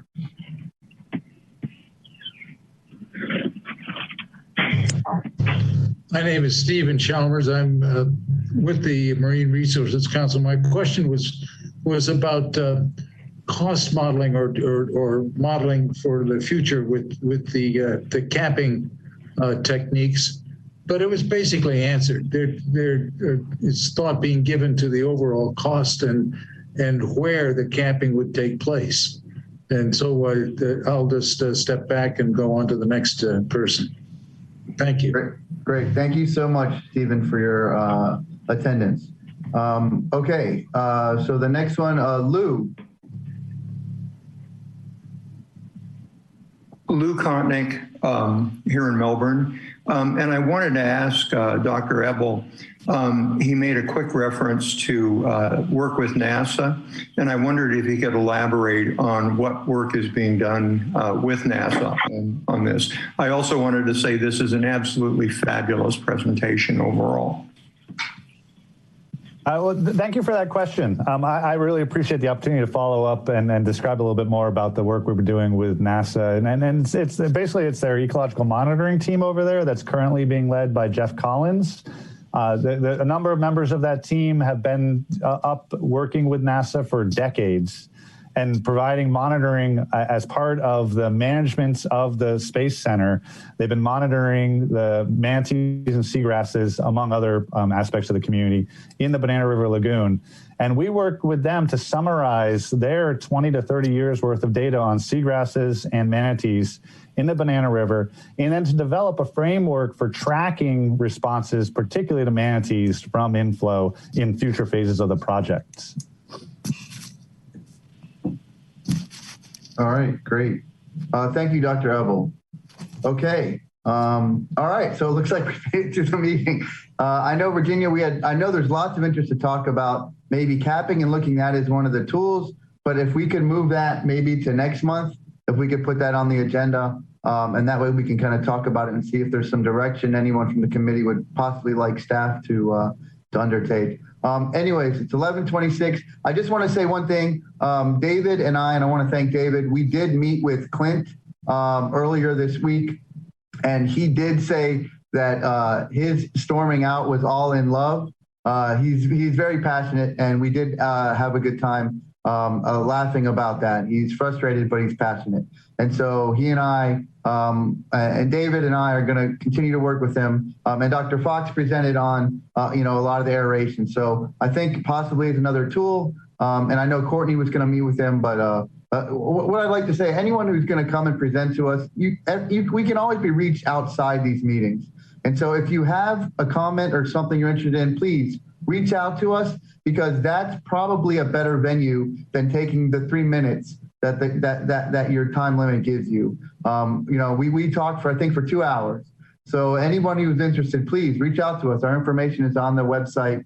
And I know I take phone calls all the time that say potential spam because I'm bored. So anyways, Courtney, go ahead. So I was just going to mention that, yes, I did meet with him, and we are accepting a proposal from him to do some aeration in our canals along with homeowners. So I just wanted to, just let the team know that, and when we get that more finalized, I'll share that with the committee. Great. Thank you, Courtney. Okay, so we'll go final comments by chair and committee members. Anyone have anything they'd like to share? All right, my clock says 11:28. I will give you back 2 minutes of your life. Dr. Fox and Dr. Eble, thank you so much for the presentation. Committee, thank you for showing up today when we really didn't have any business. I think this is one of the most important meetings we've actually had, because I know all of us get questions and comments. Oh, Joe. All right, Joe, I'll give you 30 seconds. Joe Wagner has a question in the attendee. Joe?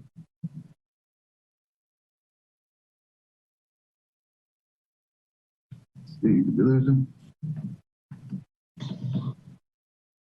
I don't know where he went. Oh, all right. Sorry, Joe. Let's see. I guess just, again, reach out to any of us. Our information is on the page. I don't see what happened. Anyways, thank you all very much. Have a great month, and we'll see you all in October. Bye-bye. The opinions expressed by any member of the public during any period of public comment do not necessarily reflect the views or opinions of the Board of County Commissioners of Brevard County, Florida, Space Coast Government Television, or the program sponsor, and are solely those of the presenter. The Board of County Commissioners of Brevard County, Florida, Space Coast Government Television, and the program sponsor hereby expressly disclaim any and all responsibility or liability for any defamatory or slanderous statements expressed by any member of the public during any such period.